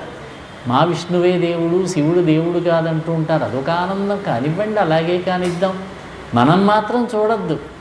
నిన్న భరతుడు చెప్పాడు, విష్ణువు వేరు శివుడు వేరు అని భావన చేసేవాళ్ళు ఏ పాపాలు పొందుతారో ఆ పాపాన్ని పొందుతాను నేను కనుక ఈ రాజ్యాన్ని కోరుకున్నట్లయితే అన్నాడు. దేవతలు పూజించడం ఏమిటి అగస్త్య మహర్షిని అని ఒక ప్రశ్న. అంటే దేవతల చేత కూడా పూజలు అందుకునేటటువంటి స్థాయి అన్నమాట ఆయనది. దేవతలు కూడా పూజిస్తారు. కఠోపనిషత్తులో ఒక కథ ఉన్నది. నచికేతుడు తండ్రి గారిని విసిగిస్తున్నాడు. పూర్తిగా కథ గుర్తు రావడం లేదు, పుస్తకం అటక మీద పెట్టాను, దాంతో తీయడానికి వీలు కాలేదు. కొద్దిగా గుర్తున్నది మాత్రం చెప్పే ప్రయత్నం చేస్తున్నాను. తండ్రి గారిని విసిగిస్తున్నాడు, ఆయనకి కోపం వచ్చింది. యమలోకానికి వెళ్ళి యముడు తీరుస్తాడు నీ కోరిక అన్నాడు. సామాన్యుడు కాదు ఈ అబ్బాయి, బ్రాహ్మణ అబ్బాయి, ఋషిపుత్రుడు. యమలోకానికి వెళ్ళిపోయాడు. అక్కడ గంట కొట్టితే యముడే బయటకు వచ్చాడు. అప్పుడు నచికేతుడికి యముడికి జరిగిన సంభాషణ. వచ్చినటువంటి నచికేతుడిని, బ్రాహ్మణ బాలుణ్ణి గౌరవించి పూజించి అతని యొక్క సందేహాలన్నీ తీర్చి పంపించాడు యముడు. కఠోపనిషత్తిది. ఈ విధముగా దేవతలంతా వచ్చి పూజిస్తున్నారు. ఒక రాజుగారిని అడిగారట, శ్వేతుడనే రాజుగారిని, ఆకలి దప్పికలున్నాయి, మాకు దేవతల కిందకు వచ్చేసరికి ఆకలి మొదలైంది, ఎలా తీరతాయి అంటే అగస్త్యాశ్రమానికి వెళ్ళండి, అగస్త్య దర్శనంతో మీకు వ్యాధులు తగ్గిపోతాయన్నాడు. ఈ ఆకలి దప్పిక మొదలైనటువంటివి. దేవతలంతా వచ్చారు, పూజించారు. ఇంకా రాని వాళ్ళు ఎవరో తీసి పక్కన పెట్టినట్టయితే పరమేశ్వరుడు. అగస్త్యుడు ఎవరిని పూజిస్తాడు? పరమేశ్వరుణ్ణి. దేవతలంతా అగస్త్యుడిని పూజిస్తే అగస్త్యుడు పూజించేది పరమేశ్వరుణ్ణి. అందుచేత పరమేశ్వరుడు సమస్త దేవతలకి కూడా పెద్దవాడని, అగస్త్యుడి చేతనే పూజలు అందుకునేటటువంటి వాడని తెలుస్తూ ఉన్నది. శ్రీరామచంద్రమూర్తి వారు వచ్చారు, లోపలికి కబురు చేశారు అగస్త్యుడికి. చాలా గొప్పవాడు ఆయన. అగస్త్యుడు వెంటనే బయటికి వచ్చాడు రామచంద్రమూర్తి వారి దర్శనం కోసం. వచ్చినటువంటి అగస్త్యుల వారికి పాదముల మీద పడి నమస్కరించాడు రాముడు, లక్ష్మణుడు, సీత. ఆ రాత్రికి అక్కడే ఉన్నారు. మర్నాడు ఉదయాన్నే నమస్కరించాడు మహర్షి. అన్నాడు, రామచంద్ర, నా దగ్గర విష్ణుధనుస్సు ఉన్నదయ్యా. విష్ణుమూర్తి రాక్షసులను సంహరిస్తే ఈ ధనస్సు ఉపయోగిస్తాట. విశ్వకర్మ తయారు చేసేట. ఆ విష్ణుధనుస్సు మహేంద్రుడు తీసుకొచ్చి వరుణుడికి ఇచ్చాడు. వరుణుడు దాచెట్టే పెడతాడు, కోశాధికారి ఆయన. అవసరం వచ్చినప్పుడు బయటికి ఇస్తూ ఉంటాడు. ఆ వరుణుడి దగ్గర ఇంద్రుడు తీసుకున్నాడు. అది కథ. వరుణుడి దగ్గర ఉన్నది, వరుణుడి దగ్గరికి వచ్చిన కథ కూడా మనం చూసాం. విష్ణుమూర్తి, ఇది వరుసక్రమం. విష్ణుమూర్తి ఒకసారి దేవతలకి పోటీ వచ్చింది, శివుడు గొప్ప విష్ణువు గొప్ప అని. ఒక్కోసారి శివుడు గొప్ప కాదేమో అనిపిస్తుంది, కానీ శివాయ విష్ణురూపాయ శివరూపాయ విష్ణవే శివస్య హృదయం విష్ణు విష్ణోస్య హృదయం శివ, ఇద్దరూ సమానమే. శివకేశవులకు అభేదం, వారి మధ్యలో భేదం చూడటమే మనకున్నటువంటి అజ్ఞానం. ఒక ఆయన అంటాడు, సర్వం విష్ణుమయం జగత్ అన్నాడు. విష్ణు భక్తులంతా చప్పట్లు కొట్టి ఆనందించారు. ఈ ప్రపంచమంతా, ఈ విశ్వమంతా కూడా విష్ణుమయమేనండి అన్నారు. మరి శివుడికి చోటెక్కడండి అనే ప్రశ్న వచ్చింది. పూర్తిగా శ్లోకం మనం చదువుదాం. సర్వం విష్ణుమయం జగత్ తథాపి శివమయో విష్ణు, విష్ణువంతా శివుడే. ఇది శివ విష్ణు అభేద తత్వం. దేవతలు పరీక్ష పెడితే శివుడికి విష్ణువుకి ఆయన శివధనస్సు తీసుకున్నాడు, ఈయన విష్ణుధనస్సు తీసుకున్నాడు. విష్ణువు గెలిచాడట. ఒక్కోసారి ఆయన గెలుస్తారు, ఒక్కోసారి ఈయన గెలుస్తూ ఉంటారు. త్రిపురాసుర సంహారం చేసినప్పుడు బాణం ఎవరు? విష్ణువు. రథం నడిపిన సారథి బ్రహ్మదేవుడు, శివుడికి సారథ్యం వహించినది. ఒక్కొక్క పర్యాయం ఉషాపరిణయం కథలో బాణాసురుడికి నగరానికి బయట కావలిగా ఉంటే శివుడు కృష్ణుడు యుద్ధానికి వచ్చాడు. భాగవతం. కృష్ణుడి చేతిలో శివుడు ఓడి అవచేతనుడయ్యాడు. ఎందుచేతనంటే నగర రక్షకుడిగా ఉన్నాడు కాబట్టి ముందు యుద్ధం చేయాల్సింది ఆయనే. కృష్ణుడు గెలిచాడన్నారు ఒక్కొక్క కథలో. అలా ఇలా ఉంటాయి. జమదగ్నికి ఇచ్చాడు. శివుడు ఓడిపోయాడు అనుకుందాం కాసేపు. అప్పుడు శివధనస్సు దేవరాజుడికి ఇచ్చాడు. జనకుడి దాకా వచ్చింది. ఆ శివధనస్సునే రాముడు విరిచాడు. ఈయన జమదగ్నికి ఇచ్చాడు విష్ణుధనస్సుని. ఆయన దాన్ని వినియోగించలేదు. పరశురాముడికి వచ్చింది తర్వాత. ఆ విష్ణుధనస్సునే తీసుకొచ్చాడు. రాముడు వివాహం చేసుకుని అయోధ్యకు వెడుతూ ఉంటే, రామచంద్ర ఈ ధనస్సును ఎత్తు చూద్దామన్నాడు. పరశురాముడి చేతిలోంచి తీసుకోగానే ఆయన తేజస్సంతా ఈయనలోకి వచ్చేసింది. పక్కనే నిలబడున్నాడు వరుణుడి చేతికి ఇచ్చాడు. అక్కడ ఉన్నది వరుణుడి దగ్గర. వరుణుడి దగ్గర ఇంద్రుడు తీసుకున్నాడు, అగస్త్యుడికి ఇచ్చాడు పట్టుకొచ్చి. ఇక్కడికి రామచంద్రమూర్తి వస్తాడు. వచ్చినప్పుడు రామచంద్రమూర్తికి ఇప్పుడు రాక్షస సంహారం మొదలవుతుంది కాబట్టి అగస్త్యుడి ద్వారా రామచంద్రుడికి అంకింది. ఇది బ్రహ్మదేవుడు దీనికి అస్త్రములను తయారు చేశాడయ్యా, బాణములను. ఇవి తీసుకో, రాక్షస సంహారం చెయ్యాలన్నాడు. మహాత్మా మేము ఎక్కడుండాలని అడిగాడు. ఎక్కడుండమంటారని అర్థమైంది అగస్త్య మహర్షికి. పంచవటిలో ఉండండి మీరు. ఇక్కడ ఉండమన్నాము అంటే రాక్షసులు ఇక్కడికి రారు. అగస్త్యుడి ఆశ్రమానికి వచ్చేటటువంటి ధైర్యం రాక్షసులకు ఉండదు. కాబట్టి రాక్షస సంహారం చేయాలంటే వాళ్ళున్న చోటకే వెళ్ళాలి. కాబట్టి జనస్థానం ఉన్నది పంచవటి ప్రాంతం. అక్కడికి వెళ్ళి ఉండండి. మహారాష్ట్రలో నాసిక్ అనేటటువంటి చోట 5 మర్రి వృక్షములు ఇప్పటికీ ఉన్నాయి. అక్కడ ఒక గుహ ఉంటుంది. సీతాదేవిని అక్కడ దాచాడట కరదూషణలతోటి యుద్ధం చేసినప్పుడు. అక్కడికి వెళ్ళి ఉండమంటే అక్కడికి వెళ్ళారు, బయలుదేరి వెళ్ళారు. వెళుతూ ఉంటే మార్గమధ్యంలో జటాయువు కనిపించాడు చెట్టు దగ్గర. ఎవరు మీరు అన్నారు. తనను పరిచయం చేసుకుని, నేను మీ తండ్రి అయినటువంటి దశరథ మహారాజు గారికి మిత్రుణ్ణి, వినత, కశ్యప ప్రజాపతి భార్య వినత. వినతకి 2 కుమారులు, అరుణుడు ఒక ఆయన, గరుత్మంతుడు ఒక ఆయన. గరుత్మంతుడు మా బాబాయే. 2 గుడ్లు పుట్టాయి, అండములు. పక్కనే ఉన్నటువంటి తన సపతి అయినటువంటి కద్రువకి అక్కగారే. సర్పములు పుట్టుకుంటూ వస్తే ఈ అండముల నుంచి ఇంకా పక్షులు రావడం లేదు బయటికని ఒక గుడ్డును బద్దలు కొట్టింది. తొడల వరకే అభివృద్ధి చెందినటువంటి వాడు పుట్టాడు, అతనే అనూరుడు అన్నారు. అమ్మా, 2వ గుడ్డును నువ్వు పగలగొట్టకు, దానంతట అది పగిలి పిల్లని బయటికి రాని, మహాపరాక్రమవంతుడు పుడతాడు తమ్ముడు. నన్ను ఈ విధంగా చేసావు కాబట్టి నువ్వు నీ సపతి అయినటువంటి కద్రువుకి 500 సంవత్సరములు దాస్యం చేస్తావు. మన 2వ వాడి వల్ల నీకు శాప విమోచన అవుతుందని చెప్పాడు. ఆ అనూరుడు సూర్యుడికి సారథి.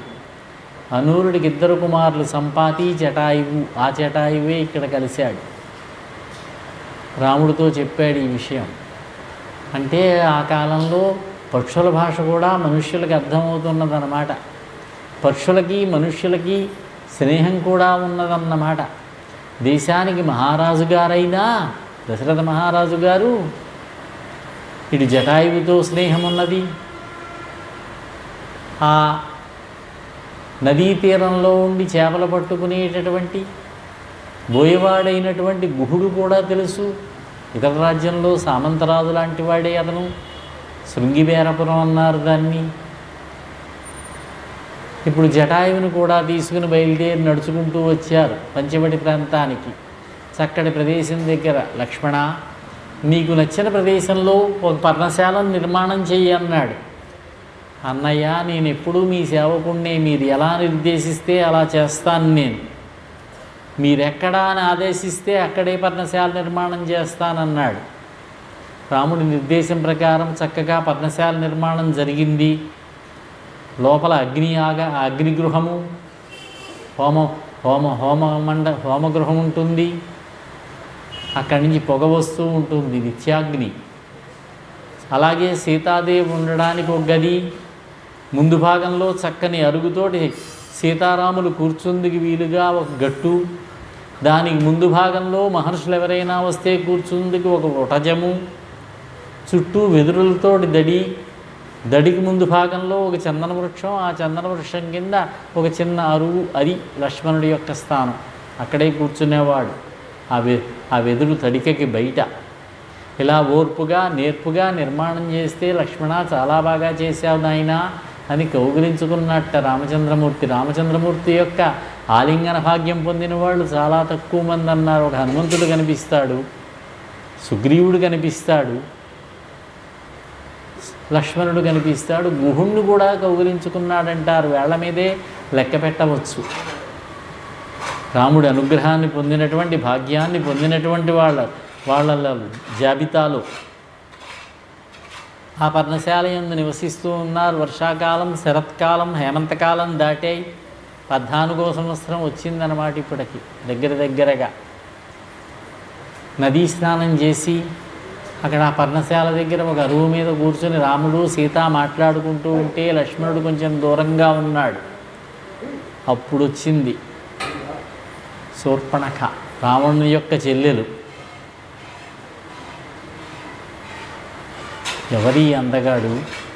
రామం ఇందీవరశ్యామం కందర్పసదృశప్రభం బభూవేంద్రోపమం దృష్ట్వా రాక్షసీకామమోహిత సుముఖం దుర్ముఖీ రామం వృత్తమధ్యం మహోదరీ విశాలాక్షం విరూపాక్షి సుకేశం తామ్రమూర్ధజా. స్వేచ్ఛగా ఆ అతి పరాక్రమవంతురాలే ఆవిడ కూడా అరణ్యంలో తిరుగుతూ రామమూర్తిని చూసి మోహించింది. శ్రీరామస్వామి సర్వభూత మనోహరుడని, చరాచర జగత్తులో అభిరామ స్వరూపుడని వర్ణించారు మహర్షి. చూసింది ఆ అందాన్ని. సర్వబోధములకు ఆది కారణమైనటువంటి పరమేశ్వర స్వరూపుడైనటువంటి శ్రీరామచంద్రమూర్తిని మోహించడానికి సమస్త సృష్టిలో ఉన్నటువంటి సమస్త జీవులు కూడా, సర్వభూతములు ముందుండేవట, తారతమ్యాలు లేవట. మహర్షులు, జడదారులు, తిరియగ్జంతువులు, రాక్షసులు అందరూ ముగ్ధులైనట్టే కనిపిస్తూ ఉన్నది. శూర్పణఖ కూడా మోహించింది. ఋషివేషంతో ఉన్నారు మీరు, జడలు ధరించి ఉన్నారు, ధనుర్బాణాలు ధరించి ఉన్నారు, భార్యను వెంట పెట్టుకుని వచ్చారు. రాక్షసులకు ఆలవాలమైనటువంటి నివాస స్థానమైనటువంటి ఈ జనస్థానానికి, ఈ అరణ్యానికి ఎందుకు వచ్చావు నువ్వెవరు అని అడిగింది. రామచంద్రమూర్తి వారికి అబద్ధం చెప్పడం అలవాట్లేదు. అందులో దీక్షలో ఉన్నవాడు, పితృవాక్య పరిపాలన అనేటటువంటి దీక్షలో ఉన్నటువంటి వాడు. అందులో స్త్రీతో మాట్లాడుతున్నాడు కాబట్టి చెప్పాడు. దశరథ మహారాజు గారి అబ్బాయిని, ఈమె నా భార్య సీత, మా తమ్ముడు అక్కడ కనిపిస్తున్నవాడు మా సోదరుడు లక్ష్మణుడు. నువ్వెవరు? ఇంత అందంగా ఉన్నావు, చాలా సౌందర్యంగా ఉన్నది ఆవిడ. రాక్షసివై ఉంటావు, రాక్షసులకే ఈ పద్ధతులన్నీ తెలుస్తాయి. ఈ కనపడుతూ ఉన్నటువంటి కామరూపం రాక్షసులకే సులభమైనటువంటిది. ఎవరు నువ్వు అన్నాడు. రామచంద్రమూర్తిని మోహించి ఉంది కాబట్టి ఆవిడ కూడా నిజమే చెప్పింది. కుబేరుడు సోదరుడు రావణుడు నా అన్నగారు కాబట్టి నన్ను వివాహం చేసుకో, నువ్వు కురూపులా ఉంది, ఇవి నీకేం భార్య అన్నది, నాతో ఆనందించన్నది. సీతాదేవి అక్కడికి అందవిహీనంగా కనపడింది అక్కడ శూర్పణఖకి. అప్పుడు రాముడు అన్నాడు, కొంచెం మేళమాడాడు పాప, నాకు ఇప్పటికే భార్య ఉన్నది, నన్ను వివాహం చేసుకున్నట్లయితే సవతిపోర్ నీకెందుకు, అక్కడ మా తమ్ముడు ఉన్నాడు, పరదారా పరిగ్రహం లేనివాడు, అతన్ని పెళ్లి చేసుకో అన్నాడు. ఇక్కడ కొంచెం రాముడు అబద్ధం ఆడాడా అంటే, వారిజాక్షులందు వైవాహికములందు కొన్ని సందర్భాలు చెప్పి వాటిలో అబద్ధమాడినా తప్పు లేదని ధర్మశాస్త్రాలే చెబుతున్నాయి, శుక్రనీతే చెబుతూ ఉన్నది. వివాహ విషయంలో అబద్ధమాడవచ్చు అన్నారు. వివాహ మైథున నర్మార్థ సంయోగేషు అదోషమేతే అనృతమితి అని చెబుతుంది గౌతమ ధర్మసూత్రం. భారతంలో కూడా చెప్పారు కొన్ని సందర్భాల్లో అబద్ధమాడవచ్చని. అలా కాకుండా ఇంకో అర్థం కూడా మనం చెప్పుకోవచ్చు. భార్య దగ్గర లేనివాడు, దగ్గరలో భార్య లేదు, సన్నిహితమందు భార్య లేదు అని చెప్పినా తప్పేం లేదన్నారు. వెంటనే లక్ష్మణుడి దగ్గరికి వెళ్ళింది, నన్ను పెళ్లి చేసుకో అన్నది. వెరిదానిలా ఉన్నావు నువ్వు, నేనే దాసుణ్ణి రామచంద్రమూర్తి వారికి, దాసుడికి భార్య అయితే వాళ్ళకి సేవలు చేసుకుంటూ ఉండాలి. నీ సౌందర్యాన్ని చూసినట్లయితే రామచంద్రమూర్తి సీతామాతతో ఉంటాడా, ఆయన్నే అన్నీ చెప్పాడు. వెంటనే వెనక్కి వచ్చింది మళ్ళా, నీ తమ్ముడే ఈ అబ్బాయిని ఈవిడ్ని చంపేస్తాను, అప్పుడు మన ఇద్దరం విహరించవచ్చని సీతాదేవి మీదకి వెళ్ళబోతుంటే ఒక్క హుంకారంతో ఆపు చేసి, లక్ష్మణ వీళ్లతో పరిహాసం కూడా పనికిరాదురా అని చెప్పాడు. లోకంలో దుష్టులతోటి పరిహాస ప్రసంగం కూడా చేయకూడదు, వీలైనంత వరకు జాగ్రత్తగా మాట్లాడడం మంచిది. వాళ్ళు దాన్ని ఎలా అర్థం చేసుకుంటారో. ఇంకొక రహస్యం కూడా ఉంది ఇక్కడ. నిన్ను మోహించాను అంటే భగవంతుడు కూడా శిక్షించలేడు. నేను నిన్ను భక్తిగా పూజిస్తున్నాను అంటే భగవంతుడు మన్నేం శిక్షించగలుగుతాడు తప్పు చేసినా. వరించాను అంటే భగవంతుడు శిక్షించలేడు. అయితే మనకు మోహించడంలో అర్హత లేనప్పుడు ఏదో తప్పు చేస్తామన్నమాట. ఆ మోహం అపరాధాన్ని చేయిస్తుంది, అప్పుడు శిక్షకు అర్హుడవుతాడు. ఇక్కడ ఈవిడ శిక్షకు అర్హురాలయ్యింది కాబట్టి శూర్పణఖ, లక్ష్మణ ఈవిడిని శిక్షించన్నాడు. వెంటనే రామాజ్ఞతోటి లక్ష్మణుడు శూర్పణ యొక్క ముక్కు చెవులు కోసి పంపించాడు. ఏడుస్తూ వెళ్ళింది. ఇది జనస్థానం. ఇది ఇక్కడ ఉన్నటువంటి వాళ్ళు కరుడు, దూషణుడు, త్రిశురుడు అని 3 అన్నదమ్ములు, 14,000 మంది రాక్షసులు వాళ్ళ అనుచరులు. వీళ్ళు ఋషులకు అపకారం చేస్తున్నారు, సజ్జనులకు అపకారం చేస్తున్నారు. రావణుని యొక్క రాజ్యమే ఇది కూడా. రావణుని యొక్క రాజ్యంలో ఉన్నటువంటి వాళ్ళే. ఆ కరుడి దగ్గరికి వెళ్ళి ఏడుస్తూ చెప్పింది, మీ ముక్కు చెవులు కోసిన వాళ్ళెవరు? గంధర్వుల? ఎవరు చేశారు అని అడిగాడు. ఇప్పుడు శ్రీరాముడి యందు దోషములు చెప్పవలసినటువంటి ఈ శూర్పణఖ భగవద్ రూపంలో మోహం కలిగి ఉండడం చేత సౌందర్యం మొదలైన లక్షణాలే చెప్పింది. తరుణౌ రూపసంపన్న సుకుమారౌ మహాబలౌ పుండరీక విశాలాక్షౌ చీర కృష్ణాజినాంబరౌ ఫలమూలాశనౌ దాంతౌ తాపసౌ ధర్మచారిణౌ అని పొగడ్డం మొదలెట్టింది. పడుచుదనం గలవాళ్ళు, అందగాళ్ళు, సుకుమారులు, సౌకర్యం ఉన్నవాళ్ళు, అయినప్పటికీ అమిత బలం కలిగిన వాళ్ళు. నా అంత బలం కలిగిన దాన్ని తమ్ముడైనటువంటి లక్ష్మణుడు నా ముక్కు చెవులు కోశాడన్నది. వికసించిన రేకుల వంటి నేత్రములు గలవాళ్ళు, నారచీరలు కృష్ణాజనములే ధరించినా కూడా అమితమైనటువంటి సౌందర్యం కలిగిన వాళ్ళు. వాళ్ళు దశరథ కుమారులు రామలక్ష్మణులు అనేవాళ్ళు. వాళ్ళ పక్కనే సీత అనేటటువంటి శ్రీరాముడి భార్య కూడా ఉంది. ఆమె నిమిత్తంగానే నాకు ఈ అవమానం జరిగింది, పరాభవం జరిగింది అని చెప్పి తనకు కలిగిన వ్యామోహం బయటపడకుండా దాచుకుంటూ వాళ్ళ ముగ్గురు యొక్క రక్తాన్ని తాగాలని వాళ్ళని చంపి తీసుకురండి అన్నది. నీకింత అపకారం చేసిన వాళ్ళని ఊరుకుంటానా, వదిలిపెడతానా అని చెప్పి 14 మంది రాక్షసులను పంపించాడు వెళ్ళండని.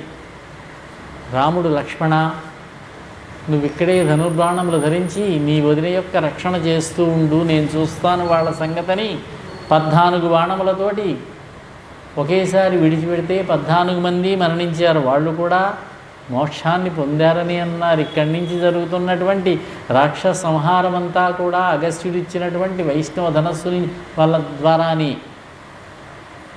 ఆయన ఇచ్చినటువంటి అమ్ములపదులున్నాయి, బాణములున్నాయి, వాటినే ప్రయోగించాడు. ఇక్కడ చూస్తే 14 సంఖ్యకి ఏదో విశేషం కనిపిస్తూ ఉందేమో అనిపిస్తుంది రామాయణంలో. మందర అడిగింది, మందర సలహా ఇచ్చింది 14 సంవత్సరములు, కైక కోరింది 14 సంవత్సరములు, కైక అడిగింది 14 సంవత్సరములు. ఇక్కడ 14,000 మంది రాక్షసులు వీళ్ళు.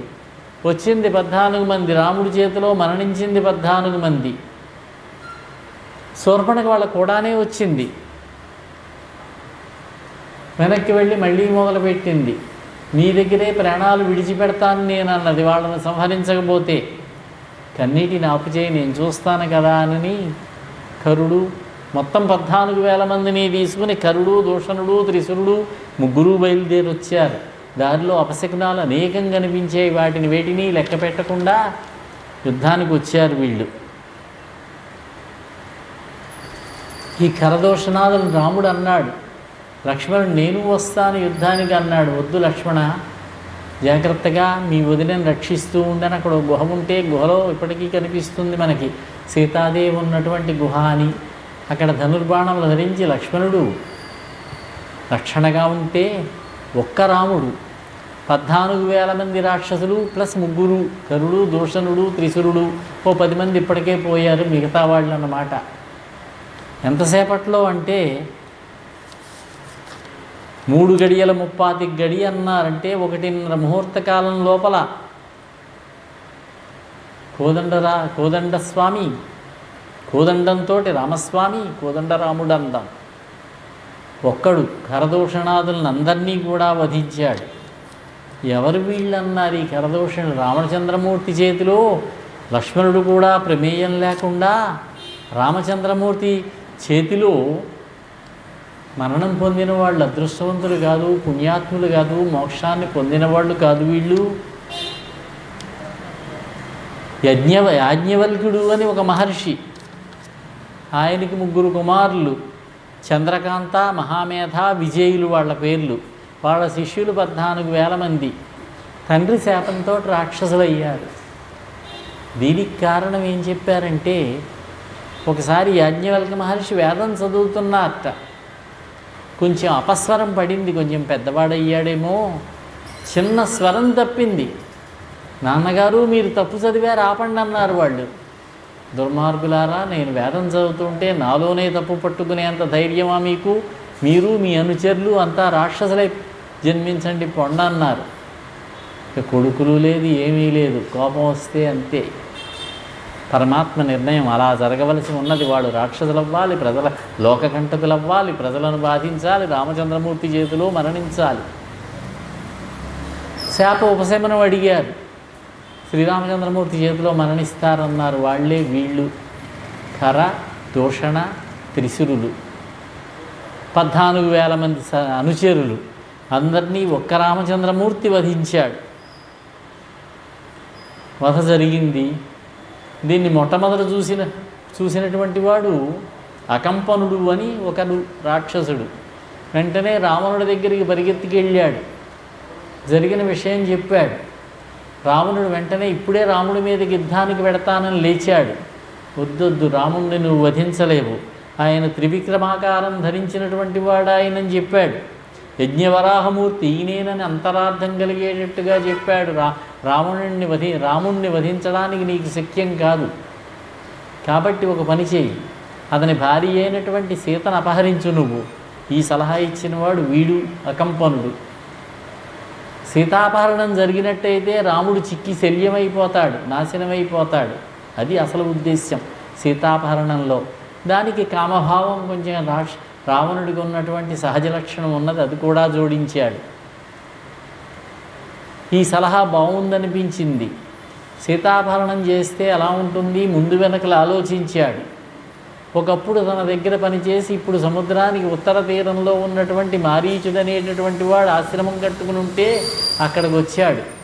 వచ్చినటువంటి రావణుణ్ణి గౌరవించాడు, కూర్చోబెట్టాడు. ఏమిటి ఇలా వచ్చారన్నాడు. చేయవలసిన పని చెప్పాడు. వెంటనే గుండె ఆగినంత పని అయింది మారీచుడికి. ఇదివరకు అనుభవం ఉన్నది అతనికి. నీ సహాయం కోసం వచ్చానన్నాడు. అప్పుడు మారీచుడు అడిగాడు, నీకు ఈ దుర్బోధ చేసిన వాడెవరయ్యా? అతను నీకు హితుడు కాదు, శత్రువుతో సమానం. సీతాపహరణ చేయమన్నవాడు రాక్షస జాతికి శృంగభంగాన్ని కలిగించిన వాడవుతాడు. నా మాట విను, నీ భావాన్ని మరల్చుకో, నీ భార్యా పరివారములతోటి సుఖంగా ఉండు. శ్రీరామచంద్రుడు భార్యతో కూడా అరణ్యంలో ఆనందంగా ఉండుగాక అన్నాడు. రావణుడు ఏ కళ్ళనున్నాడో కానీ మనస్సు మార్చుకుని లంకకి తిరిగి వెళ్ళిపోయాడు, వెనక్కి వెళ్ళాడు. ఇప్పుడు శూర్పణఖ వచ్చింది అన్నగారి దగ్గరికి. ఇక్కడ రావణుణ్ణి వర్ణిస్తారు రామాయణంలో అరణ్యకాండలో 32వ సర్గలో. రావణుడి యొక్క పాత్ర పరిచయం, ఆయన యొక్క దివ్య తపఃప్రభావ వైభవాన్ని వాల్మీకి మహర్షి ఇక్కడ వర్ణించాడు. 10 శిరస్సులు గలవాడు, 20 భుజములు గలవాడు, గంభీరమైనటువంటి ఆకారం కలవాడు, దేవతలను మర్దించినటువంటి వాడు, లోక భయంకరుడు. 10,000 సంవత్సరములు తపస్సు చేశాట పరమేశ్వరుడి కోసం. ఒక్కొక్క సంవత్సరానికి ఒక్కొక్క తలను ఖండించి పరమేశ్వరుడికి అర్పించాట. ఇది రావణుని యొక్క దివ్య వైభవం, తపఃప్రభావం. ఇదే స్కాంద పురాణంలో కూడా మహేశ్వర ఖండంలో చాలా వివరంగా చెప్పారు రావణుడి గురించి. రావణుడు 1000 సంవత్సరాలు అయ్యేసరికి తన తల ఖండించి పరమేశ్వరుడికి అర్పించాడు. అయినా కూడా శరీరం అలా నిలబడి ఉన్నది. అప్పటికి ఒకటే శిరస్సు. పరమేశ్వరుడు మెచ్చుకొని ఏం కావాలంటే 10 శిరస్సులు కావాలని వరం పొందాడు. పరమేశ్వరుడికి 5 శిరస్సులు అయితే రావణుడికి 10 శిరస్సులు. అయితే ఈయనలో ఉన్నటువంటిది, చాలామంది రాక్షసులలో ఉన్నటువంటిది ఏమిటంటే విష్ణు ద్వేషం. దానివల్లనే రాక్షసులు చెడిపోతారు. పరమేశ్వర భక్తి ఉన్నా విష్ణు ద్వేషం ఉండడం చాలా ప్రమాదం అన్నారు. రావణ చరిత్రలో మనకి ఈ విషయం బాగా తెలుస్తూ ఉన్నది. దేవతలు ఒకసారి రావణ సంహారం కోసం అని చెప్పి పరమేశ్వరుడి దగ్గరికి వెళదామని కైలాసానికి వెళ్ళారట. నందీశ్వరుడు ఎదురుపడ్డాడు. ఎందుకు వచ్చారయ్యా అంటే చెప్పాడు, మీరు వైకుంఠానికి వెళ్ళండి అయ్యా, పరమేశ్వరుడికి శివ విష్ణు అభేదం ఇది. రావణ సంహారం చేసేవాడు విష్ణుమూర్తే, ఆయన మాయలు పన్నగలడాయినా విష్ణుమూర్తి దగ్గరికి వెళ్ళండి. మీరు విష్ణుమూర్తిని ప్రార్థించినట్లయితే సంహారం చేయగలుగుతాడు. నేను మీ ముందుంటాను ప్రముఖుడిగా, మీరంతా వానరులుగా జన్మిస్తారు, మీకు ప్రముఖుడిగా ముందుంటాను. ఒక తపశ్శక్తి సంపన్నుడైనటువంటి ఆయన మనకి నాయకుడిగా ఉంటాడు. రావణ వధ అప్పుడు జరుగుతుంది. ఇంకొక విషయం, ఒకసారి రావణుడు విజయగర్వంతో కైలాసానికి వచ్చినప్పుడు నేను అతన్ని చూచి వానర ముఖంతో కనిపించాను. అప్పుడు వానరా అని పిలిచాడు. ఈ రూపంతోటే నీ లంకని నాశనం చేస్తానని శపించా, కాబట్టి నేను మీకు సర్వవిధములా సహకారం చేస్తానన్నాడు. ఈ పరమేశ్వర లింగానికి కింద ఉన్నటువంటి పీఠమున్నదే పానుమట్టం అంటాం, అది విష్ణువేనన్నారు. ఈ విషయం తెలిసిన వాడు రావణుడు, కాబట్టి ఆయన శివలింగాలకు అభిషేకం చేసేటప్పుడు కింద పానుమట్టం లేకుండా చేసేవాట. ఇంకొక మాట చెబుతారు లోకంలో, రావణుడికి సీతాదేవి లక్ష్మీదేవి యొక్క అంశే అని తెలుసని ఆవిడ్ని తీసుకువెళ్ళి లంకలో ఏడాది పాటు అశోకవనంలో ఉంచి పూజించాడని చెబుతారు కొంతమంది. అంత సమంజసంగా కనిపించటం లేదు అది. నందీశ్వరుడే హనుమంతుడు అనడానికి స్కాందంలో కొన్ని ఈ వచనాలే మనకి ప్రమాణాలుగా కనిపిస్తున్నాయి. మహాతప ప్రభావం కలిగినటువంటి రావణుడి యొక్క వర్ణన విన్నట్టయితే స్కాంద పురాణంలో ఫలితం కూడా చెప్పారు. శ్రుత్వా దశగ్రీవ గుణానువర్ణనం సర్గం విశిష్టో భవితా ధరిత్ర్యాం. మహాతపస్యాలి అయినటువంటి రావణుని వర్ణన విన్నట్టయితే భూమి యందు విశిష్టమైనటువంటి వ్యక్తి అవుతాడన్నారు.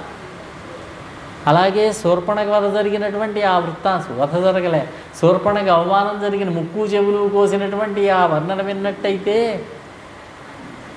ఆపదలు కలగవన్నారు. శూర్పణఖ వచ్చి చెప్పింది, నువ్వు రాజుగా ఉండడానికి అర్హత లేదు, ఈ సింహాసనం మీద కూర్చోవడానికి. నీ రాజ్యంలో భాగమైనటువంటి అంతర్భాగమైనటువంటి జనస్థానానికి పాలకులుగా ఉన్నటువంటి రాక్షసులు మొత్తం మరణించారు, జనస్థానం ఖాళీ అయిపోయింది, నీవు రాజ్యాధిపత్యానికి తగినవాడవు కావన్నాడు అని చెప్పింది.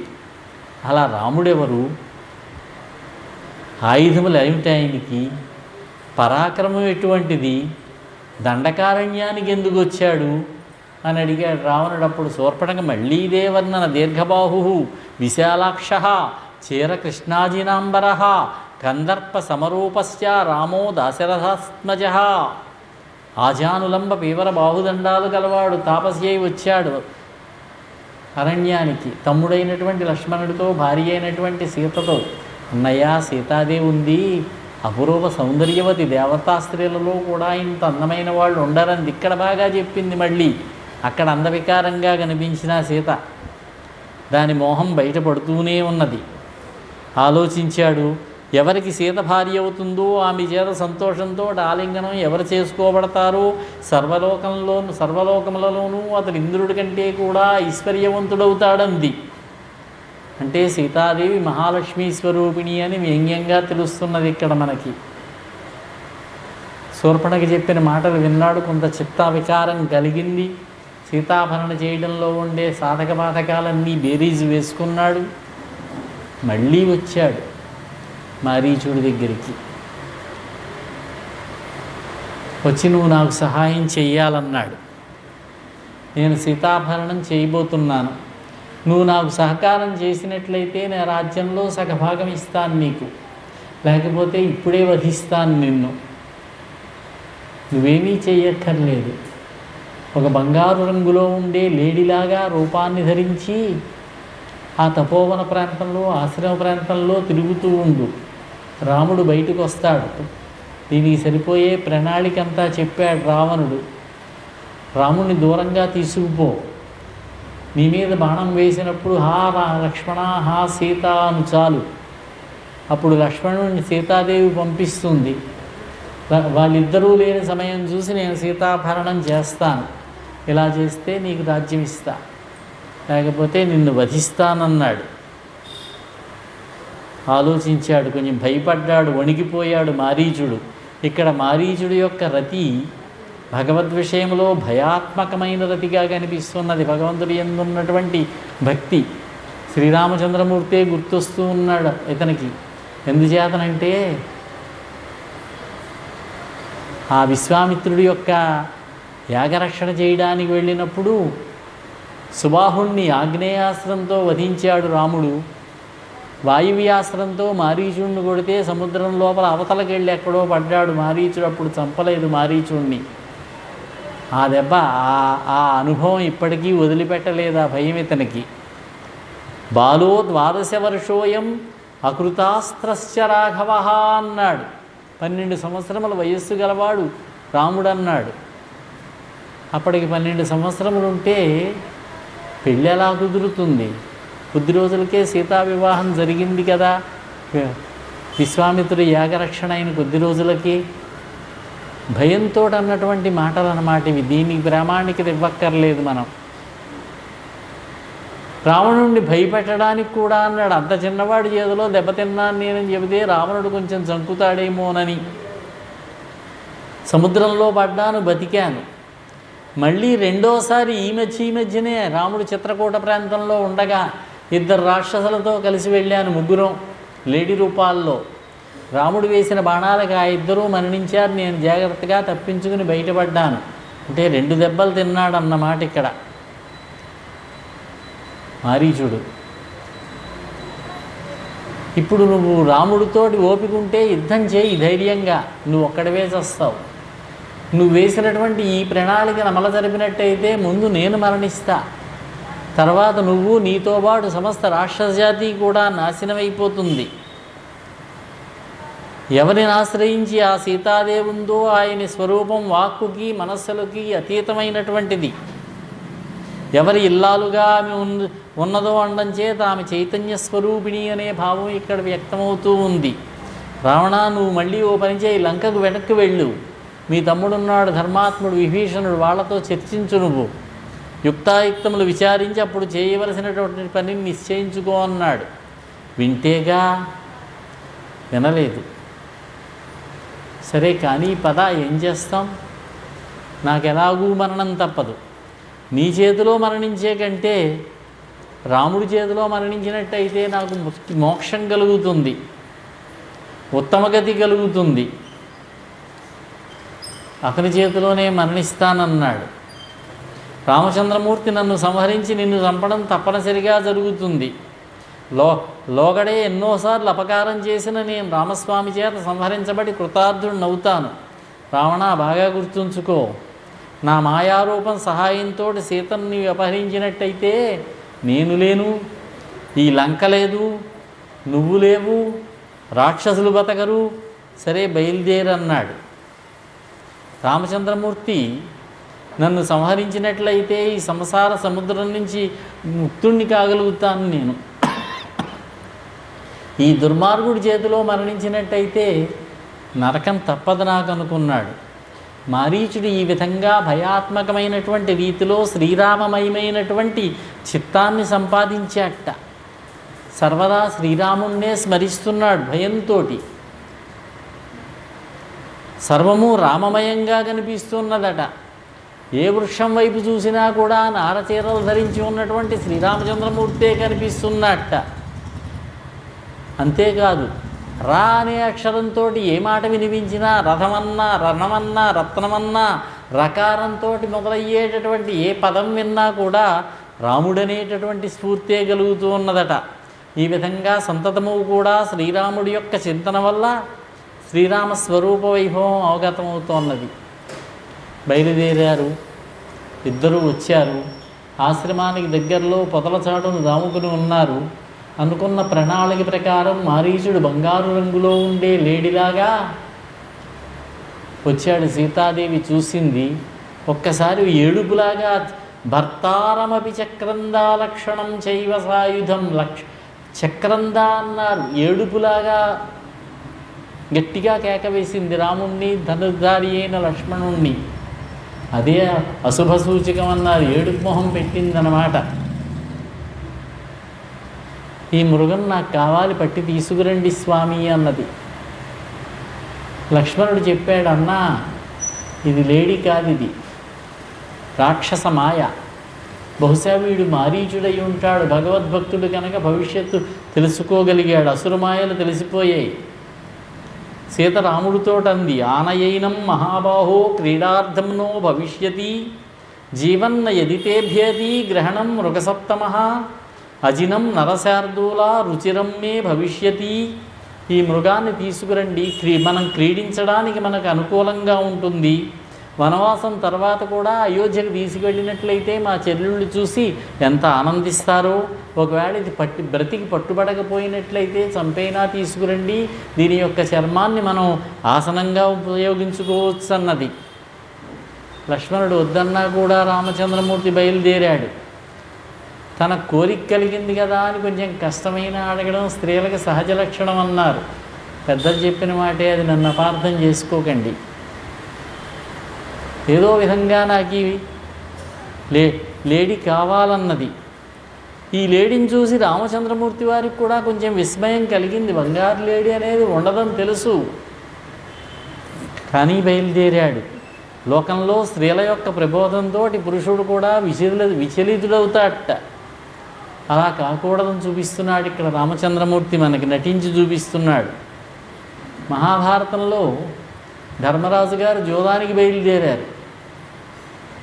దుర్యోధనుడు జోదానికి ఆహ్వానిస్తే ధృతరాష్ట్రుడి నుంచి వచ్చింది కబురు. అది సర్వానర్థదాయకమని తెలుసు ద్యోతం. తెలిసినా కూడా ధర్మరాజు జోదానికి బయలుదేరాడు. అప్పుడు వ్యాస మహర్షి ఓ మాట అంటారు, అసంభవం హేమ మృగస్య జన్మ తథాపి రామో లులుభే మృగాయ ప్రాయస్సమాపన్న విపత్తికాలే ధియోపి పుంసాం మలినా భవంతి. బంగారు లేడీలు జగత్తులో ఉండదని తెలిసినా రాబోయే సీతాపహరణ రూప అనర్థం జరగాలి కాబట్టి సర్వజ్ఞుడైనా కూడా అజ్ఞమానవుళ్లాగా మృగం వెంట బయలుదేరేట రామచంద్రమూర్తి. అందుకే స్కాంద పురాణంలో అంటారు, శ్రీమద్ రామావతారేస్మిన్ అజ్ఞవత్ క్రియతే మయా సర్వజ్ఞానాపి మాయయా యన్మాయా మోహితం రక్షో మనుష్యం మామవేక్ష్యతి. పరమాత్మ రాక్షసులను మోహింపచేయడానికి అజ్ఞుడిలాగా అజ్ఞ మానవుళ్లాగా ప్రవర్తిస్తాడట. లక్ష్మణుడితో ఓ మాట అన్నాడు, లక్ష్మణ, ఈ మృగమును చూస్తే ఎవరికి మోహం కలగదు, ఎవరికి స్పృహ కలగదు. నాతో పాటు అరణ్యవాసాన్ని పొందుతుంది, చాలా కష్టపడి అరణ్యవాసానికి వచ్చింది మీ వదిన. ఏదో చిన్న కోరిక కోరింది, ఈ కోరికను నేను కాదనగలనా? మనం క్షత్రియుల మృగములను భోజనం కోసం వేటాడడం మనకి ధర్మం, లేడిని వేటాడడం కాదు. మారీచుడేనంటావా? వాణ్ణి వధిస్తే రాక్షస వధ జరుగుతున్నది. ఏ విధంగానైనా సరే ఇది మనకి నియతమైనటువంటి కర్తవ్యమే. కాబట్టి నేను వెడతాను, నువ్వు ఆయుధారిపై ఇక్కడే ఉండు. నువ్వు ఇక్కడే ఉన్నట్టయితే సీతాదేవి యొక్క రక్షణకేమీ భద్రతకేమీ భయమేమీ లేదని చెప్పాడు. కానీ ఉండగలడా? రాముడికి తెలుసు, నేను ఉండమంటే మాత్రం ఉంటావా, నువ్వు వస్తావన్న భావనే. మారీచుడు చాలా దూరం వెళ్ళాడు, రాముడు కూడా పరిగెత్తాడు. కొంతసేపు కనపడి కొంతసేపు కనపడక మబ్బుల్లో కనపడి దూరిపోయి మళ్ళీ కనపడే చంద్రుళ్లాగా చాలా దూరం తీసుకువెళ్ళాడు. ఒక్క బాణంతో కొడితే హా సీత, హా లక్ష్మణ అని అరిచాడు, మరణించాడు. మారీచుడు పాత్ర అయిపోయింది. ఇంకిక్కడ సీతాదేవి కంగారు పడింది. లక్ష్మణ, చూడు, మీ అన్నగారికి ఏదో ఇబ్బంది కలిగినట్టున్నది, ఆపద వచ్చినట్టున్నది, వెళ్ళిరా అన్నది. అమ్మా, అన్నగారి రక్షణకేమీ భద్రతకేమీ లోపం లేదు, మీ భద్రత ముఖ్యం, ఇక్కడిక్కడ ఉంటానన్నాడు. కొంచెం పాపం దూషించింది. వాల్మీకి మహర్షి చెప్పాడు, సుదుష్టస్వం వనే రామం ఏకమేకోనుగచ్చతి మమ హేతో ప్రతిచ్ఛన్న ప్రయుక్తో భరతేనవా.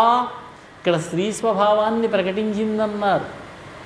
ఇదివరకు ఎప్పుడు సీతాదేవి మాట్లాడిన రీతిలో పరమ దుర్భాషలాడింది, లక్ష్మణుడిని నిందించింది. నా కోసం నిన్ను భరతుడు ఇక్కడికి పంపించి ఉంటాడన్నది. నువ్వు పరమదుష్టుడివి, రామచంద్రమూర్తి కంటే మరొకరి స్పర్శను పొందనన్నది. విషమైనా తాగుతాను, అగ్నిలోనైనా దూకుతాను, కానీ రామచంద్రమూర్తి కంటే వేరొకరి స్పృహను స్పృశించనన్నది. మనసు నొచ్చుకున్నది పాపం లక్ష్మణుడికి. ఇక్కడే చెబుతారు, దేవీ భాగవతంలో ఉన్నది. అరణ్యవాసం 13 సంవత్సరాలు అయిన తర్వాత ఒక రోజున అగ్నిదేవుడు వచ్చాట, దేవతలు పంపిస్తే రాముడి దగ్గరికి. రామచంద్ర, దేవకార్యం మీద వచ్చాను, సీతాపహరణం జరగబోతూ ఉన్నది, సమయం దగ్గరకు వచ్చింది, కాబట్టి నేను సీతను తీసుకుని వెళ్ళి నా దగ్గర ఉంచి మాయాసీతని, ఛాయారూపమైనటువంటి సీతని ఇక్కడ అట్టే పెడతాను అన్నట్టు. రాముడు కొంచెం దుఃఖించాడు, సీతాపహరణం జరుగుతుంది అని. దేవకార్యం కాబట్టి అలాగే తీసుకువెళ్ళండి అన్నాడు. ఈ విషయం లక్ష్మణుడికి కూడా తెలియదు. అదేవిధంగా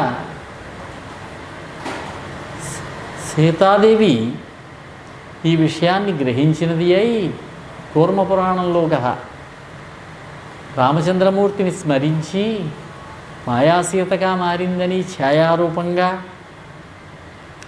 ఛాయాసీత ఇక్కడ ఉన్నదని, అసలు సీత అగ్నిలోకి ప్రవేశించిందని కూర్మపురాణంలో చెప్పారు.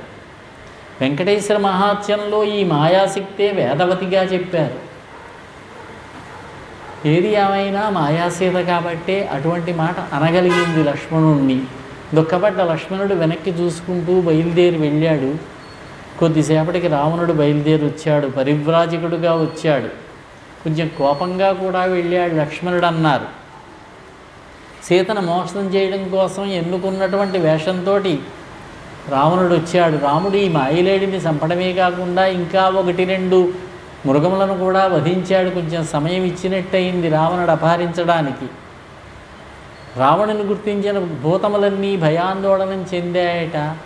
గోదావరి నదీ ప్రవాహాన్ని తగ్గించి కొంచెం నెమ్మదిగా ప్రవహించడం మొదలుపెట్టిందట. అపూజ్యుడైనటువంటి రావణుడు పూజ్యుడైనటువంటి యతివేషంలో వచ్చాడు. వచ్చినటువంటి రావణుడు ఎవరు నువ్వు అని అడిగాడు సీతని. సమాధానం చెప్పిందట. చెప్పవచ్చునా అంటే చెప్పవచ్చు అన్నారు. శంఖస్మృతి అని ఒక స్మృతిలో చెప్పారు. నా పరపురుషం అభిభాషేత అన్యత్ర వణిక్ ప్రవ్రాజిత వైద్య వృద్ధేభ్య. కొంతమందికి మినహాయింపు ఇచ్చారు. షావుకారు దగ్గరికి వెళ్ళి కిరాణాసులకు 2 కేజీలు కందిపప్పు అడిగినప్పుడు అడగవచ్చు, మాట్లాడవచ్చు, తప్పు లేదు. వణిక్ వైద్యుడి దగ్గర, వణిక్ అంటే వ్యాపారస్తుడు. ప్రవ్రాజిత పరివ్రాజకుల దగ్గర, ఆ రూపంలోనే వచ్చాడు రావణుడు. వైద్యులు వృద్ధేభ్య, వృద్ధులు అక్కడ పర్వాలేదన్నారు. నేను విదేహరాజైనటువంటి జనకుని యొక్క కుమార్తెని, నన్ను సీత అంటారు. శ్రీరామచంద్రమూర్తి వారి ఇల్లాలిని. వివాహానంతరం 12 సంవత్సరములు మానవాతీతమైనటువంటి దివ్యభోగములతోటి అయోధ్యలో కాపరం చేశాను నేను నా నాథునితోటి. నా నాథుని ప్రభువుగా పట్టాభిషేకం చేయడానికి ప్రయత్నిస్తూ ఉంటే నా సవతి అత్తగారైనటువంటి కైకేయీదేవి అడ్డుపడి తన యొక్క కోరికను కోరి మాకు ఈ అరణ్యవాసం కలిగేలా చేయించింది, అరణ్యానికి పంపేటట్టుగా. అప్పుడు తన తమ్ముడైనటువంటి లక్ష్మణుడితోటి నాతోటి కలిసి నా భర్త అయినటువంటి రామచంద్రమూర్తి అరణ్యానికి బయలుదేరి వచ్చాడు. పాపం చెప్పింది, అన్ని విషయాలు చెప్పింది. మమ భర్త మహాతేజ వయసా 25. నా భర్త 28 సంవత్సరముల వయస్సు గలవాడన్నది. 25 అంటే 25, కహ అంటే 3 అన్నారు. 25, 3, 28. పెద్దలు లెక్క కడితే ఈ వయస్సు సరిపోతూ ఉన్నది. 16 సంవత్సరములకు వివాహం. విశ్వామిత్రుని యాగరక్షణము, అక్కడి నుంచి మిథిలకు వెళ్ళడము, శివధనుర్భంగము, వివాహము. 16 సంవత్సరముల వయస్సు వచ్చినప్పుడు వివాహార్హత కలుగుతుంది. 16 సంవత్సరముల వయస్సు వచ్చినప్పుడు యువరాజ్య పట్టాభిషేకానికి అధికారం కలుగుతుంది. 16 సంవత్సరముల వయస్సు వచ్చినప్పుడు యుద్ధం చేయడానికి అధికారం కలుగుతుంది. అందుకే భారతంలో అభిమన్యుడు 16 సంవత్సరాలు నిండిన తర్వాత పద్మవ్యూహానికి వచ్చాడు. ఆ రోజు పుట్టినరోజు కూడా 16 సంవత్సరములు నిండే ఆ రోజే. చంద్రుడి దగ్గరికి వెళ్ళి అడిగారు దేవతలు, మేమంతా భూలోకంలో జన్మిస్తున్నాం, మీ అంశను కూడా పంపించండి దుష్ట శిక్షణ జరగడానికి అని అడిగితే, నేను నా అంశని పంపించలేను, విడిచిపెట్టి ఉండలేను నేను, కానీ మీరు అడుగుతున్నారు కాబట్టి ఇది దేవకార్యం కాబట్టి ఒక నియమంతో పంపిస్తాను. అతడు 16 రోజులే ఉంటాడు. 16వ కళ చంద్రుడి యొక్క 16వ కళ 16 రోజులే ఉంటాడు.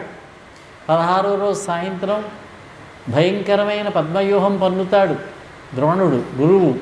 ఆ యుద్ధంలో అనేక మందిని వధించి 4వ వంతు సైన్యాన్ని యోధులను వధించేట ఒక్కరోజులో. మధ్యాహ్న సమయానికే. సాయంకాలం మళ్ళీ తిరిగి నా దగ్గరకు వస్తాడన్నారు. అభిమన్యుడికి యుద్ధం చేయడానికి అర్హత కలగడం, వివాహం జరగడం.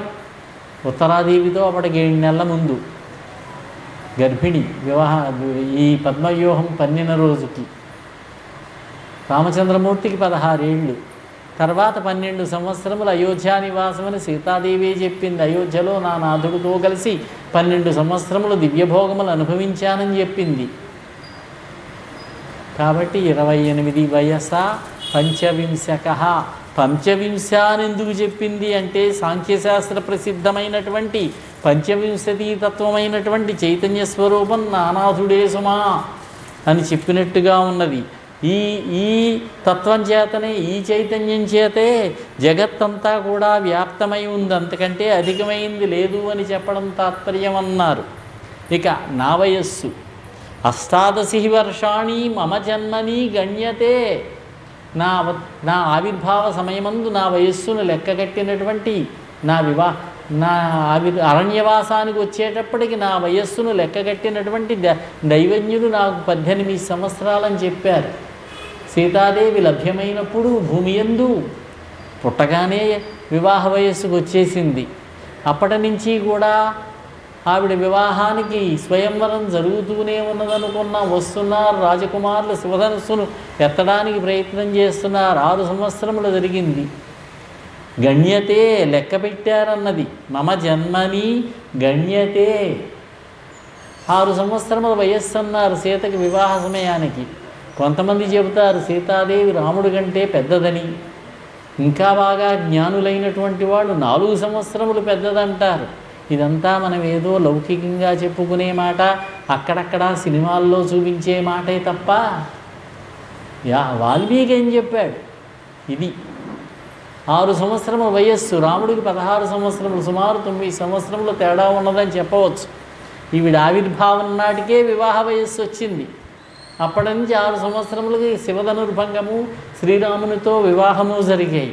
తర్వాత 12 సంవత్సరములు. ఇక్కడ 18 చెప్పడంలో కూడా ఉద్దేశం ఉన్నది. పంచభూతములు 5, పంచతన్మాత్రలు 5, ఇంద్రియములు 5 తీసుకున్న, జ్ఞానేంద్రియములు 3, 5, 15, ఇంకా 3 మనస్సు, బుద్ధి, అహంకారం. ఈ 3 18 అని చెప్పింది. అంటే ఈ 18 పర్వములను నేను చేసేటటువంటి కార్యమందు గణించబడుతున్నది అంది. దానికి మూలభూతమైనటువంటి ప్రకృతిని నేనే చెప్పినట్లుగా అయింది. మహాత్మా మీరెవరు? మీ పేరేమిటి? మీ గోత్రం ఏమిటి? మీ కులమేమిటి?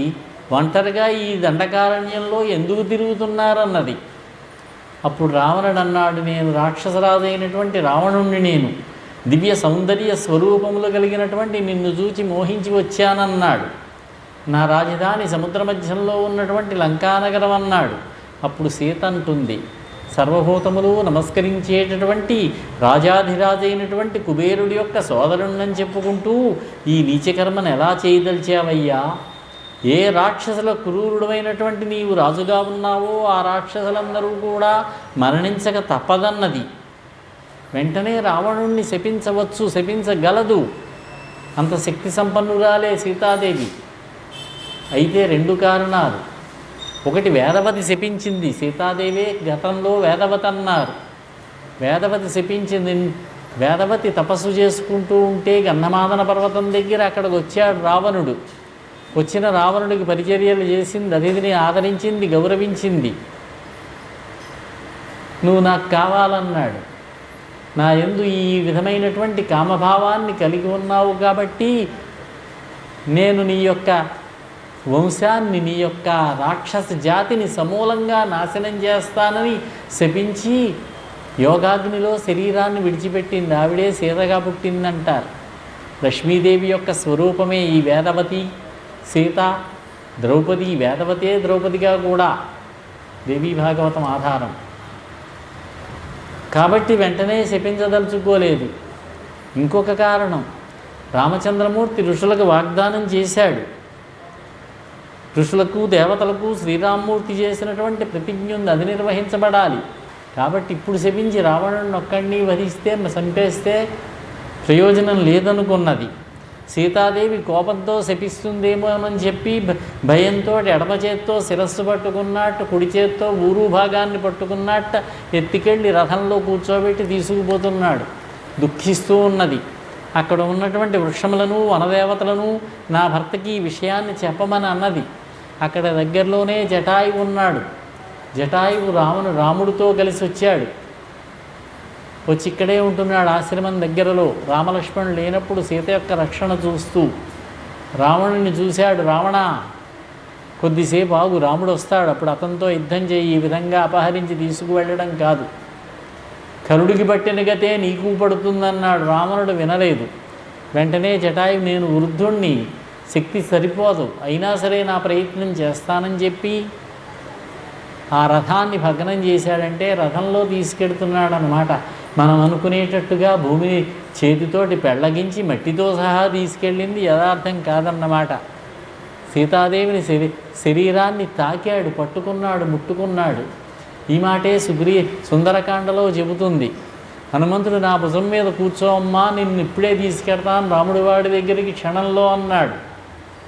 అప్పుడు నవ్వు నవ్వి కొన్ని కారణాలు చెప్పి, వేగంగా వెళితే భయపడి సముద్రంలో పడిపోతానేమో, రాక్షసులు వెంటబడితే నువ్వు యుద్ధం చేసేటప్పుడు భయపడి కింద పడతానేమో అని ఈ విధంగా చెప్పి, ఇంకొక విషయం హనుమ, నేను పరస్పర్శ పొందను, నా భర్త యొక్క శరీరాన్ని తప్ప మరి యొక్క స్పర్శను పొందను నేను. అయితే రావణుడు తీసుకొచ్చాడు కదా అనవచ్చు. అప్పుడు నేను అసహాయురాలిని, నా భర్త దగ్గర లేడు, నన్ను రక్షించవలసినటువంటి నా భర్త, నేనేమీ చేయలేనటువంటి పరిస్థితి, నిస్సహాయురాలిగా ఉన్నానన్నది సీతమ్మవారి మాటే అది. రావణుడితో యుద్ధం చేశాడు జటాయువు, రెక్కలు నరికాడు, కింద పడిపోయాడు పాపం. రావణుడు సీతను తీసుకుని, రథం లేదు కనుక ఇప్పుడు ఎత్తుకు తీసుకుపోయాడు, పట్టుకుని తీసుకువెడుతూ ఉన్నట్లే.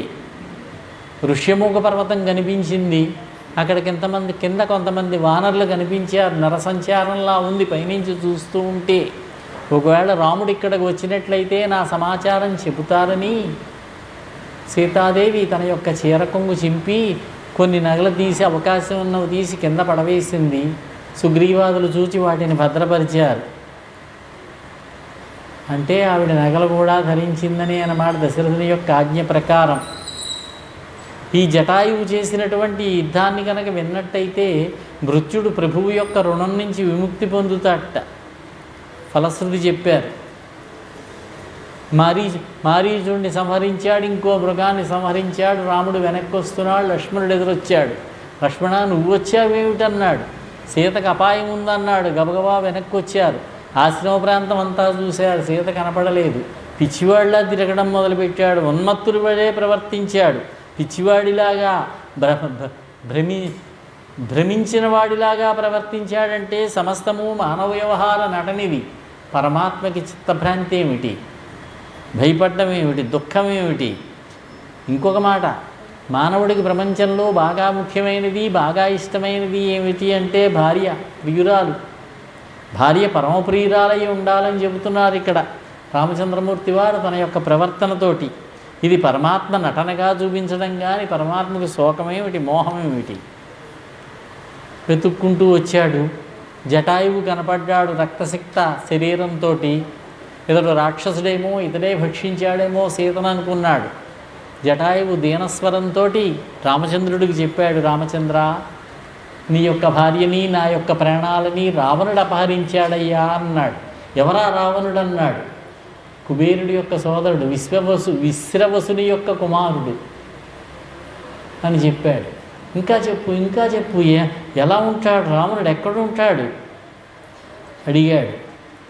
ఆ విషయం చెప్పలేదు జటాయువు. అసలు విషయం చెప్పకుండా అప్పటికే ప్రాణాలు పోతూ ఉన్నాయి.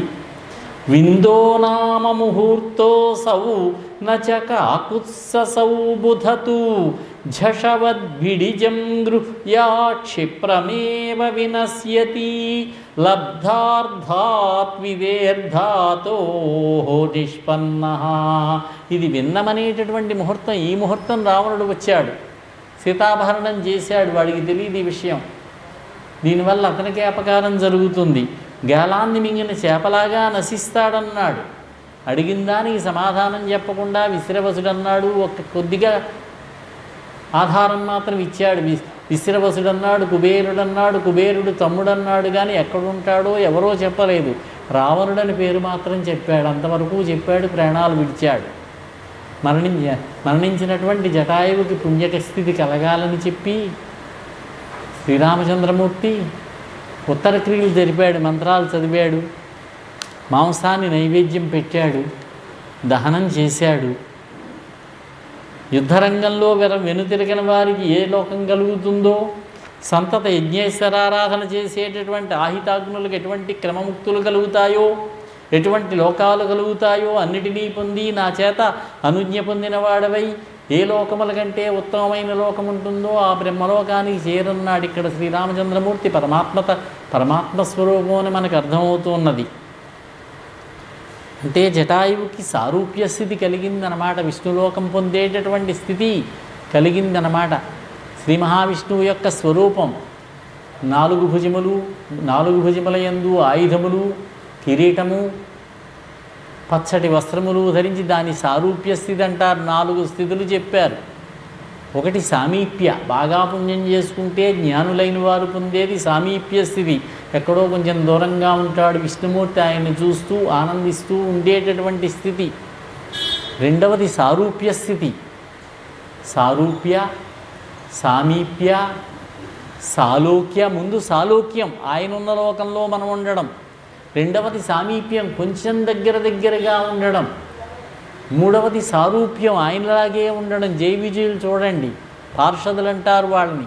వెంకటేశ్వర స్వామి ఆలయంలో, ఆలయం బయట ఉంటారు వాళ్ళే విష్ణుమూర్తి. వెంకటేశ్వర స్వామి అనుకుని నమస్కారం పెట్టేస్తాం ముందు మనం. అవి వేషధారణ అలాగే ఉంటుంది. 4వది ఇంకా సాయుధ్యమేనన్నారు. అటువంటి సారూప్య స్థితిని పొందాడు జటాయువు అన్నాడు. స్కాంద పురాణంలో చెప్పారు, రామచంద్ర నిన్ను కలిసి నీతో మాట్లాడే వరకు, నీకు ఈ విషయం చెప్పే వరకు నేను బతికి ఉండేలాగా అనుగ్రహించింది సీతాదేవి అన్నట్ట. జటాయువు ప్రాణాలు వదిలాడు. ఎంత అదృష్టవంతుడండి జటాయువు. దశరథ మహారాజుకు దక్కలేదు. శ్రీరామచంద్రమూర్తి వారి చేత ఈ విధంగా అంత్యక్రియలు పొందేటటువంటి అవకాశం దక్కలేదు. నీవు విష్ణులోకాన్ని పొందగలుగుతావంటాడు. నృసింహపురాణంలో చెప్పారు ఈ విషయాన్ని. ఇదే క్రమముక్తిదాయకమైనటువంటి బ్రహ్మలోకం అన్నారు. నెమ్మదిగా బయలుదేరారు. ధనుర్బాణాలు ధరించినటువంటి రామలక్ష్మణులు ఇద్దరూ కూడా సీతాన్వేషణ చేస్తూ ఆ అరణ్యంలో దక్షిణ భాగంలో సంచరిస్తూ తిరుగుతూ 3 క్రోశములు దాటారు. క్రౌంచారణ్యానికి చేరారు. తర్వాత 3 క్రోశములు తూర్పుకు వెళ్ళారు. అక్కడ భయంకరమైనటువంటి రాక్షసి కనిపించింది. మీద పడబోతూ ఉంటే ముక్కు చెవులు కోసేట. లక్ష్మణుడు అలవాటైన విద్యగా నిన్ననేగా శూర్పణఖ ముక్కు చెవులు కోశాడు. మళ్ళీ కోసేట. మళ్ళీ కొంత దూరం వెళ్ళేసరికి భయంకరమైన రాక్షసుడు కనిపించారు. కబంధుడు అన్నారు. కబంధుడు అంటే తలకాయ లేదు వాడికి, పీక వరకే ఉన్నది. వీళ్ళని పట్టుకున్నాడు. లక్ష్మణుడు అన్నాడు, రామచంద్ర నేను వివసుణ్ణయ్యాను, ఇతనికి నన్ను భూతబలిగా సమర్పించు, నువ్వు పరిగెత్తి పారిపో అన్నాడు. రామచంద్రుడు ఆలోచించాడు. ఇద్దరూ చెరోభుజము నరికారు. భుజాల మీద కూర్చోబెట్టి తీసుకుపోతున్నాడు. చెరోభుజము నరికాడు. వాడికి స్పృహ వచ్చి నరికేసరికి ఎవరు మీరన్నాడు. లక్ష్మణుడు చెప్పాడు, నేను దశరథ మహారాజు పుత్రులం, ఈయన రామచంద్రుడు, నా పేరు లక్ష్మణుడు, మా వదిని గారిని రావణుడట ఎవరో పేరు మాత్రమే తెలిసింది, అతను అపహరించి తీసుకువెళ్ళాట, నువ్వెవరు ఈ కబంధ రూపంలో ఎందుకున్నావన్నాడు. అప్పుడు చెప్పాడు, నేను గంధర్వుణ్ణి, ఈ రూపంలో తిరుగుతూ భయపెడుతూ ఉండేవాళ్ళని మునులందరినీ కూడా. ఒకసారి అలాగే ఆహారం కోసమని కందమూలములు వెతుక్కుంటూ వస్తూ ఉన్నటువంటి స్థూలశిరుడు అనేటటువంటి మహర్షిని భయపెట్టాను. ఆయన వెంటనే శపించాడు, నీకు ఈ రూపం శాశ్వతంగా ఉంటుంది అని ప్రార్థించాను. అప్పుడు రామలక్ష్మణులు వస్తారు, వాళ్ళు నీ భుజాలు నరుకుతారు. తర్వాత వాళ్ళు దహనం చేసినట్లయితే నీకు మళ్ళీ ఉత్తమ సహజస్థితి వస్తుంది, గంధర్వస్థితి అన్నారు. అనేసరికి రావణుడెవరు, రావణుడు ఎక్కడుంటారు చెప్పమంటే, నాకు ఇప్పుడు జ్ఞానం లేదు, శాపోపహతుడిని అయ్యాను, కాబట్టి నన్ను మీరు దహనం చేస్తే నాకు దివ్య రూపం వస్తుంది, అప్పుడు జ్ఞానం వస్తుంది, అప్పుడు చెబుతానన్నాడు. వెంటనే లక్ష్మణుడు అతనికి దహన క్రియలు జరిపాడు. దివ్య రూపం వచ్చింది, దివ్య జ్ఞానం వచ్చింది. అతడేం చెప్పాడంటే, రామచంద్ర 6 యుక్తులు ఉంటాయ్యా, సంధి, విగ్రహము, యానము, ఆసనము, ద్వైదీభావము, సమాశ్రయము. ఈ 6 సంధి, విగ్రహము, శత్రురాజులతో ఎలా ఉండాలి, పక్కనున్న మిత్రరాజుతో ఎలా ఉండాలి, ఎవరితో సంధి చేసుకోవాలి, ఎవరితో యుద్ధం చేయాలి. ఇందులో 6వది సమాశ్రయం అన్నారు. ఒక స్థితిలో ఉన్నవాళ్ళు అదే స్థితిలో ఉన్నవాడితో స్నేహం చెయ్యాలి. ప్రస్తుతం దుర్దశా పరిపాకంతో ఉన్నవాళ్ళు ఎవరైనా ఉన్నట్లయితే అటువంటి దుర్దశా పరిపాకంతో ఉన్నటువంటి వాడితోటి స్నేహం చేయాలి. ప్రస్తుతం నువ్వు భార్యను పోగొట్టుకుని ఉన్నావు. ఇటువంటి వాడే ఒక ఆయన ఉన్నాడు ఋష్యమూక పర్వతం మీద, ధర్మాత్ముడైనటువంటి సుగ్రీవుడనేటటువంటి వానరరాజు 4 మంత్రులతో కలిసి. అతనితో స్నేహం చేయి, అతను నీకు ధర్మాత్ముడు, ఉపకారం చేస్తాడు, అతనితో స్నేహం చేయమన్నాడు. అలాగే వెడుతూ ఉంటే పంపా సరోవరం వస్తుంది. ఆ సరోవర ప్రాంతంలో ఋష్యశృంగ పర్వతం మీద 4 మంత్రులతో ఉంటాడని వివరమైతే చెప్పాడు. తన సోదరుడైనటువంటి వాలి చేత వెరగొట్టబడ్డాడు, ఈ పర్వతం మీద ఉన్నాడు, అతనితో స్నేహం చేయి, నీకు సహాయభూతుడు అవుతాడన్నాడు. ఇక్కడి నుంచి పడమటి దిక్కుగా వెళ్ళినట్లయితే ఘోరమైనటువంటి అరణ్యం వస్తుంది. అక్కడి నుంచి కొంచెం దూరంగా ఘోరమైన అరణ్యంలో నడుచుకుంటూ వెడితే పంపా సరోవరం వస్తుంది. అక్కడ మతంగ మహర్షి వారి ఆశ్రమం ఉన్నది. ఆ మతంగ మహర్షి వారి ఆశ్రమంలో పువ్వులు వాడిపోవట. ఎందుచేతనంటే ఆయన శిష్యులు ఆయనకి సేవలు చేయడానికి వెళ్ళి పనులు చేస్తూ వస్తూ ఉంటే చెమట పడితే ఆ చెమట నేల మీద పడితే చెమట బిందువులు పుష్పములయ్యాయి. అందుచేత వాడిపోవు. ప్రస్తుతం అక్కడ శబరి అని ఒక శిష్యురాలు ఉన్నది. ఆవిడని నీ సమక్షంలో ఆవిడ బ్రహ్మలోకాన్ని పొందుతుంది, నీకోసమే వేచి ఉన్నది అని జరగవలసిందంతా చెప్పాడు. తర్వాత సర్వ మనోరథాలని కూర్చేటటువంటిది బ్రహ్మగారి చేత సృష్టికాలంలో విద్యా ఔదార్య తపస్సుల ప్రాధాన్యంతో నిర్మించబడినటువంటిది ఋష్యమూకం పర్వతం. ఋష్యమూక ఋషీణాం తత్ర ప్రాప్తానాం అమూక మూకతా నివృత్తి. అజ్ఞానాన్ని తొలగిస్తుంది, జ్ఞానం కలుగుతుంది. ఆ ఋష్యమూక పర్వతం దగ్గరికి వెళ్ళినట్లయితే, అక్కడ కనుక నిద్రపోయినట్లయితే, కల వచ్చినట్లయితే, కలలో మనకి ఏం కనిపిస్తుందో, ఏ ధనమైతే కనిపిస్తుందో మెలకు వచ్చిన తర్వాత అలాగే ప్రాప్తిస్తుందని చెప్పాడు. మతంగాశ్రమ ప్రాంతంలో తిరుగుతున్నటువంటి ఏనుగున్నలు హింకారంతో ఆడుకుంటాయన్నారు. అదే ప్రస్తుతం కలియుగంలో ఉన్నటువంటి శబరిమలై ప్రాంతం. శబరి పేరు మీదే శబరిమలై అనే పేరు వచ్చింది. ఇప్పటికీ కూడా అయ్యప్ప ఆలయం ఉన్నది, అనేక భక్తులు వెడుతూ ఉంటారు. శబరిమల పవిత్రమైనటువంటి క్షేత్రంగా విరాజిల్లుతూ ఉన్నది. అది ఇంతవరకే చెప్పాడు. రావణుడి గురించి ఏమీ చెప్పలేదు. 2వ వాడు ఇతను. 1వ వాడేమో జటాయువు, అయినా చెప్పలేదు. ఎందుచేత చూద్దాం. కిష్కింధకాండలో దీని గురించి కొంచెం చర్చ వచ్చింది, వివరం వస్తుంది. జటాయువు చెప్పలేదు, ఏదో రావణుడు అన్నాడు, కుబేరుడు తమ్ముడు అన్నాడు. ఇతరేమో నాకు మీరు దహనం చేస్తే జ్ఞానం కలుగుతుంది అప్పుడు చెబుతానన్నవాడేమో సుగ్రీవుడితో స్నేహం చెయ్యండి అన్నాడు. కానీ ఇంకా వివరాలు ఏం చెప్పలేదు. కబంధుడు చెప్పినటువంటి మాటల ప్రకారం కబంధుడు అనేటటువంటి వాడికి పేరు వచ్చింది, చెప్పుకున్నాం, మెడ వరకే ఉంటుందని. ఈ బ్రహ్మ కోసం తపస్సు చేశాట, వరం పొందాట. ఆ వరగర్వంతో ఇంద్రుడి మీదకి యుద్ధాన్ని గడితే ఇంద్రుడు ఇంద్రాయుధాన్ని ప్రయోగించి ఆ తలకాయని పొట్టలోకి తోసిపారేసేట. పొట్ట దగ్గర ఉంటుంది తల, అదే పొట్ట. 2 చేతులు, పెద్ద పెద్ద చేతులు ఉంటాయి. జంతువులను పట్టుకుని పొట్ట దగ్గర తెచ్చి పొట్ట లోపలికి తోస్తాడు, తింటూ ఉంటాడు. రామలక్ష్మణులు అలాగే తిందామని అనుకున్నాడు, కానీ శాప విమోచనం జరిగింది. నెమ్మదిగా బయలుదేరారు. అరణ్యాలు దాటుకుంటూ కబంధుడు చెప్పిన మార్గంలో వచ్చారు. మతంగ మహర్షి ఆశ్రమం కనిపించింది, శబరి కనిపించింది. ఈ శబరి గురువు గారు మతంగ మహర్షి చెప్పాట. బాగా వృద్ధుడైపోయాడు ఆయన. ఇంక కదలలేని పరిస్థితిలో చేతులు కాళ్ళు వణుకుతూ ఉంటే నదులే ఈయన దగ్గరకు వచ్చాయి. ఈయన తపశ్శక్తి వల్ల ఈయన అభిషేకం చేయడానికి వీలుగా. రామచంద్రుడు చూసి శబరిని, నీ కచ్చిత్తే నిర్జితా విఘ్నాః కచ్చిత్తే వర్ధతే తపః కచ్చిత్తే నియతః కోపః ఆహారస్య తపోధనే. నీకు తపో విఘ్నాలు లేవు కదా, కోపం నివృత్తి అయింది కదా, కోప నివర్తనమైంది, నిగ్రహించబడింది కదా. యోగమునకు అంగములైనటువంటి నియమా మొదలైనటువంటి నియమాదులు సాధించబడ్డాయా? నీ మనస్సు పరమ ఉపశమనాన్ని పొందిందా? ఏ సద్గురువుల శుశ్రూష వల్ల సకల సంపదలు సంప్రాప్తమవుతాయో ఆ గురుసేవ సఫలమైందా అని అడిగాడు రామచంద్రమూర్తి. రామచంద్ర, నీ దర్శనంతో నా గురుసేవ సఫలమైంది. నా తపస్సు నా జన్మ సఫలమైంది. ఇప్పుడు నిజంగా నేను గురువుగారి యొక్క అనుగ్రహములకు పాత్రురాలైనట్లుగా భావిస్తూ ఉన్నాను.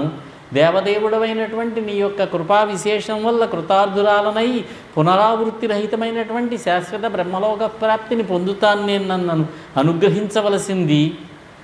నీవు చిత్రకూటంలో ఉండగా మా గురువుగారు దివ్య విమానంలో బయలుదేరి వెళ్ళారు, బ్రహ్మలోకానికి చేరుకున్నారు. అప్పుడు నాతో అన్నారమ్మా, శబరి కొద్ది కాలంలో ఇక్కడికి శ్రీరామచంద్రమూర్తి వస్తాడు. శ్రీ మహావిష్ణువు యొక్క స్వరూపమే ఆయన, అవతారమే ఈయన. అతిథిగా వస్తాడు, నీవు ఆయన్ని సేవించవలసింది, బ్రహ్మలోకానికి రాగలవని చెప్పారు. నీ రాక కోసం ఎదురు చూస్తున్నాను, నేను నీకు ఆతిథ్యం ఇవ్వడానికి వేచి అన్నది. గురువుగారు ఎప్పుడైతే చెప్పారో, ఎప్పుడైతే గురువుగారు బ్రహ్మలోకానికి వెళ్ళారో, ఎప్పుడు రామచంద్రమూర్తి వారు వస్తారా అని ఎదురు చూస్తూ శబరి మంచి మంచి ఫలములన్నీ పోగు చేసి రుచి చూసి, ఈ చెట్టు ఫలములు బాగున్నాయి, ఈ నేరేడు పండ్లు బాగున్నాయి, ఈ జాతి మామిడి పండ్లు బాగున్నాయని రుచి చూసి ఫలములన్నీ పోగు చేసి దాచి అట్టే పెట్టింది రామచంద్రమూర్తి కోసం. అంతేనే కానీ రాముడు ఎదురుగుండా కూర్చుని పండు సగం కొరికి రాముడికి ఇచ్చినట్టుగా లేదు. ఇక్కడ వాల్మీకి ఆ ఆలోచన రాలేదు, మనకొచ్చింది ఆ ఆలోచన. శబరి సామాన్యురాలు కాదు ఈవిడ. మైత్రి, గార్గి వంటి యోగినీగణ ప్రసిద్ధిని పొందినటువంటి ఆవిడ. శ్రీరామచంద్రమూర్తి యందు అచంచలమైనటువంటి భక్తి విశ్వాసములు కలిగినటువంటిది. శబరి స్థాయి గొప్పది. ఇంకొక ఆయన ఉన్నాడు, ఇంకో పరమభక్తుడు కన్నప్ప అని, తిన్నడు. అతనేం చేశాడంటే మాంసాన్ని కాల్చి బాగా పక్వమైందో లేదో చూద్దామని కొరికి ఆ ఎంగిలి మాంసాన్నే పెట్టాట పరమశివుడికి. అక్కడ చెప్పారు పరమశివుడికి ఎంగిలి మాంసం పెట్టాడని. శంకరాచార్యులు వారు అంటారు, కించిత్ భక్షిత మాంసశేష కబళం.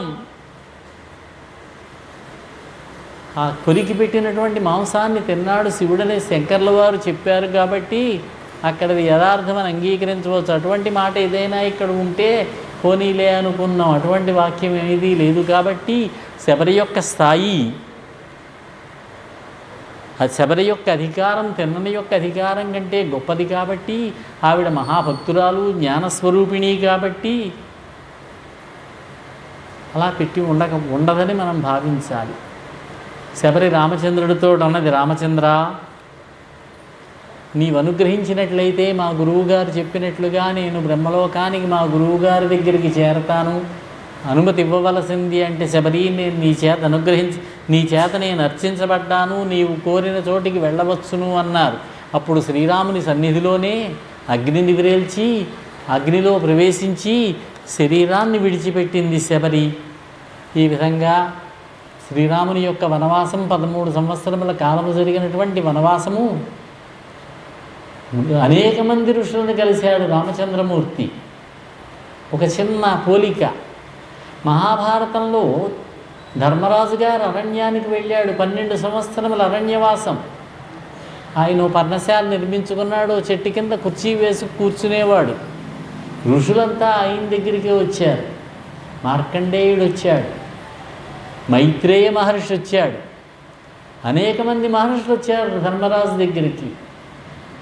వచ్చిన వాళ్ళు నేను భోజనం పెట్టడం, ప్రశ్నలు అడగడం, ధర్మ సందేహాలు అడగడం, తీర్చుకోవడం. రామచంద్రమూర్తి అలా కాదు, ఆశ్రమాలకి ఈయన వెళ్ళాడు. ఒక్కొక్క ముని ఆశ్రమానికి వెళ్ళడం, వారిని దర్శించుకోవడం, వారిచ్చినటువంటి తపఫలాన్ని స్వీకరించడం పరమాత్మ కాబట్టి. ఈ విధంగా శ్రీరామచంద్రమూర్తి వారు అరణ్యవాసం జరిగింది. 13 సంవత్సరముల అరణ్యవాసం. 14వ సంవత్సరం ప్రారంభమవుతున్నదనగా సీతాపహరణం జరిగింది. జటాయువు చెప్పలేదు, కబంధుడు చెప్పలేదు. అయితే సుగ్రీవుడితో స్నేహం చేయమని మాత్రం మార్గనిర్దేశం చేశాడు. బయలుదేరి వస్తూ ఉన్నారు. మార్గంలో శబరిని కూడా చూశారు. ఇంతవరకే అరణ్యకాండ చెప్పబడింది.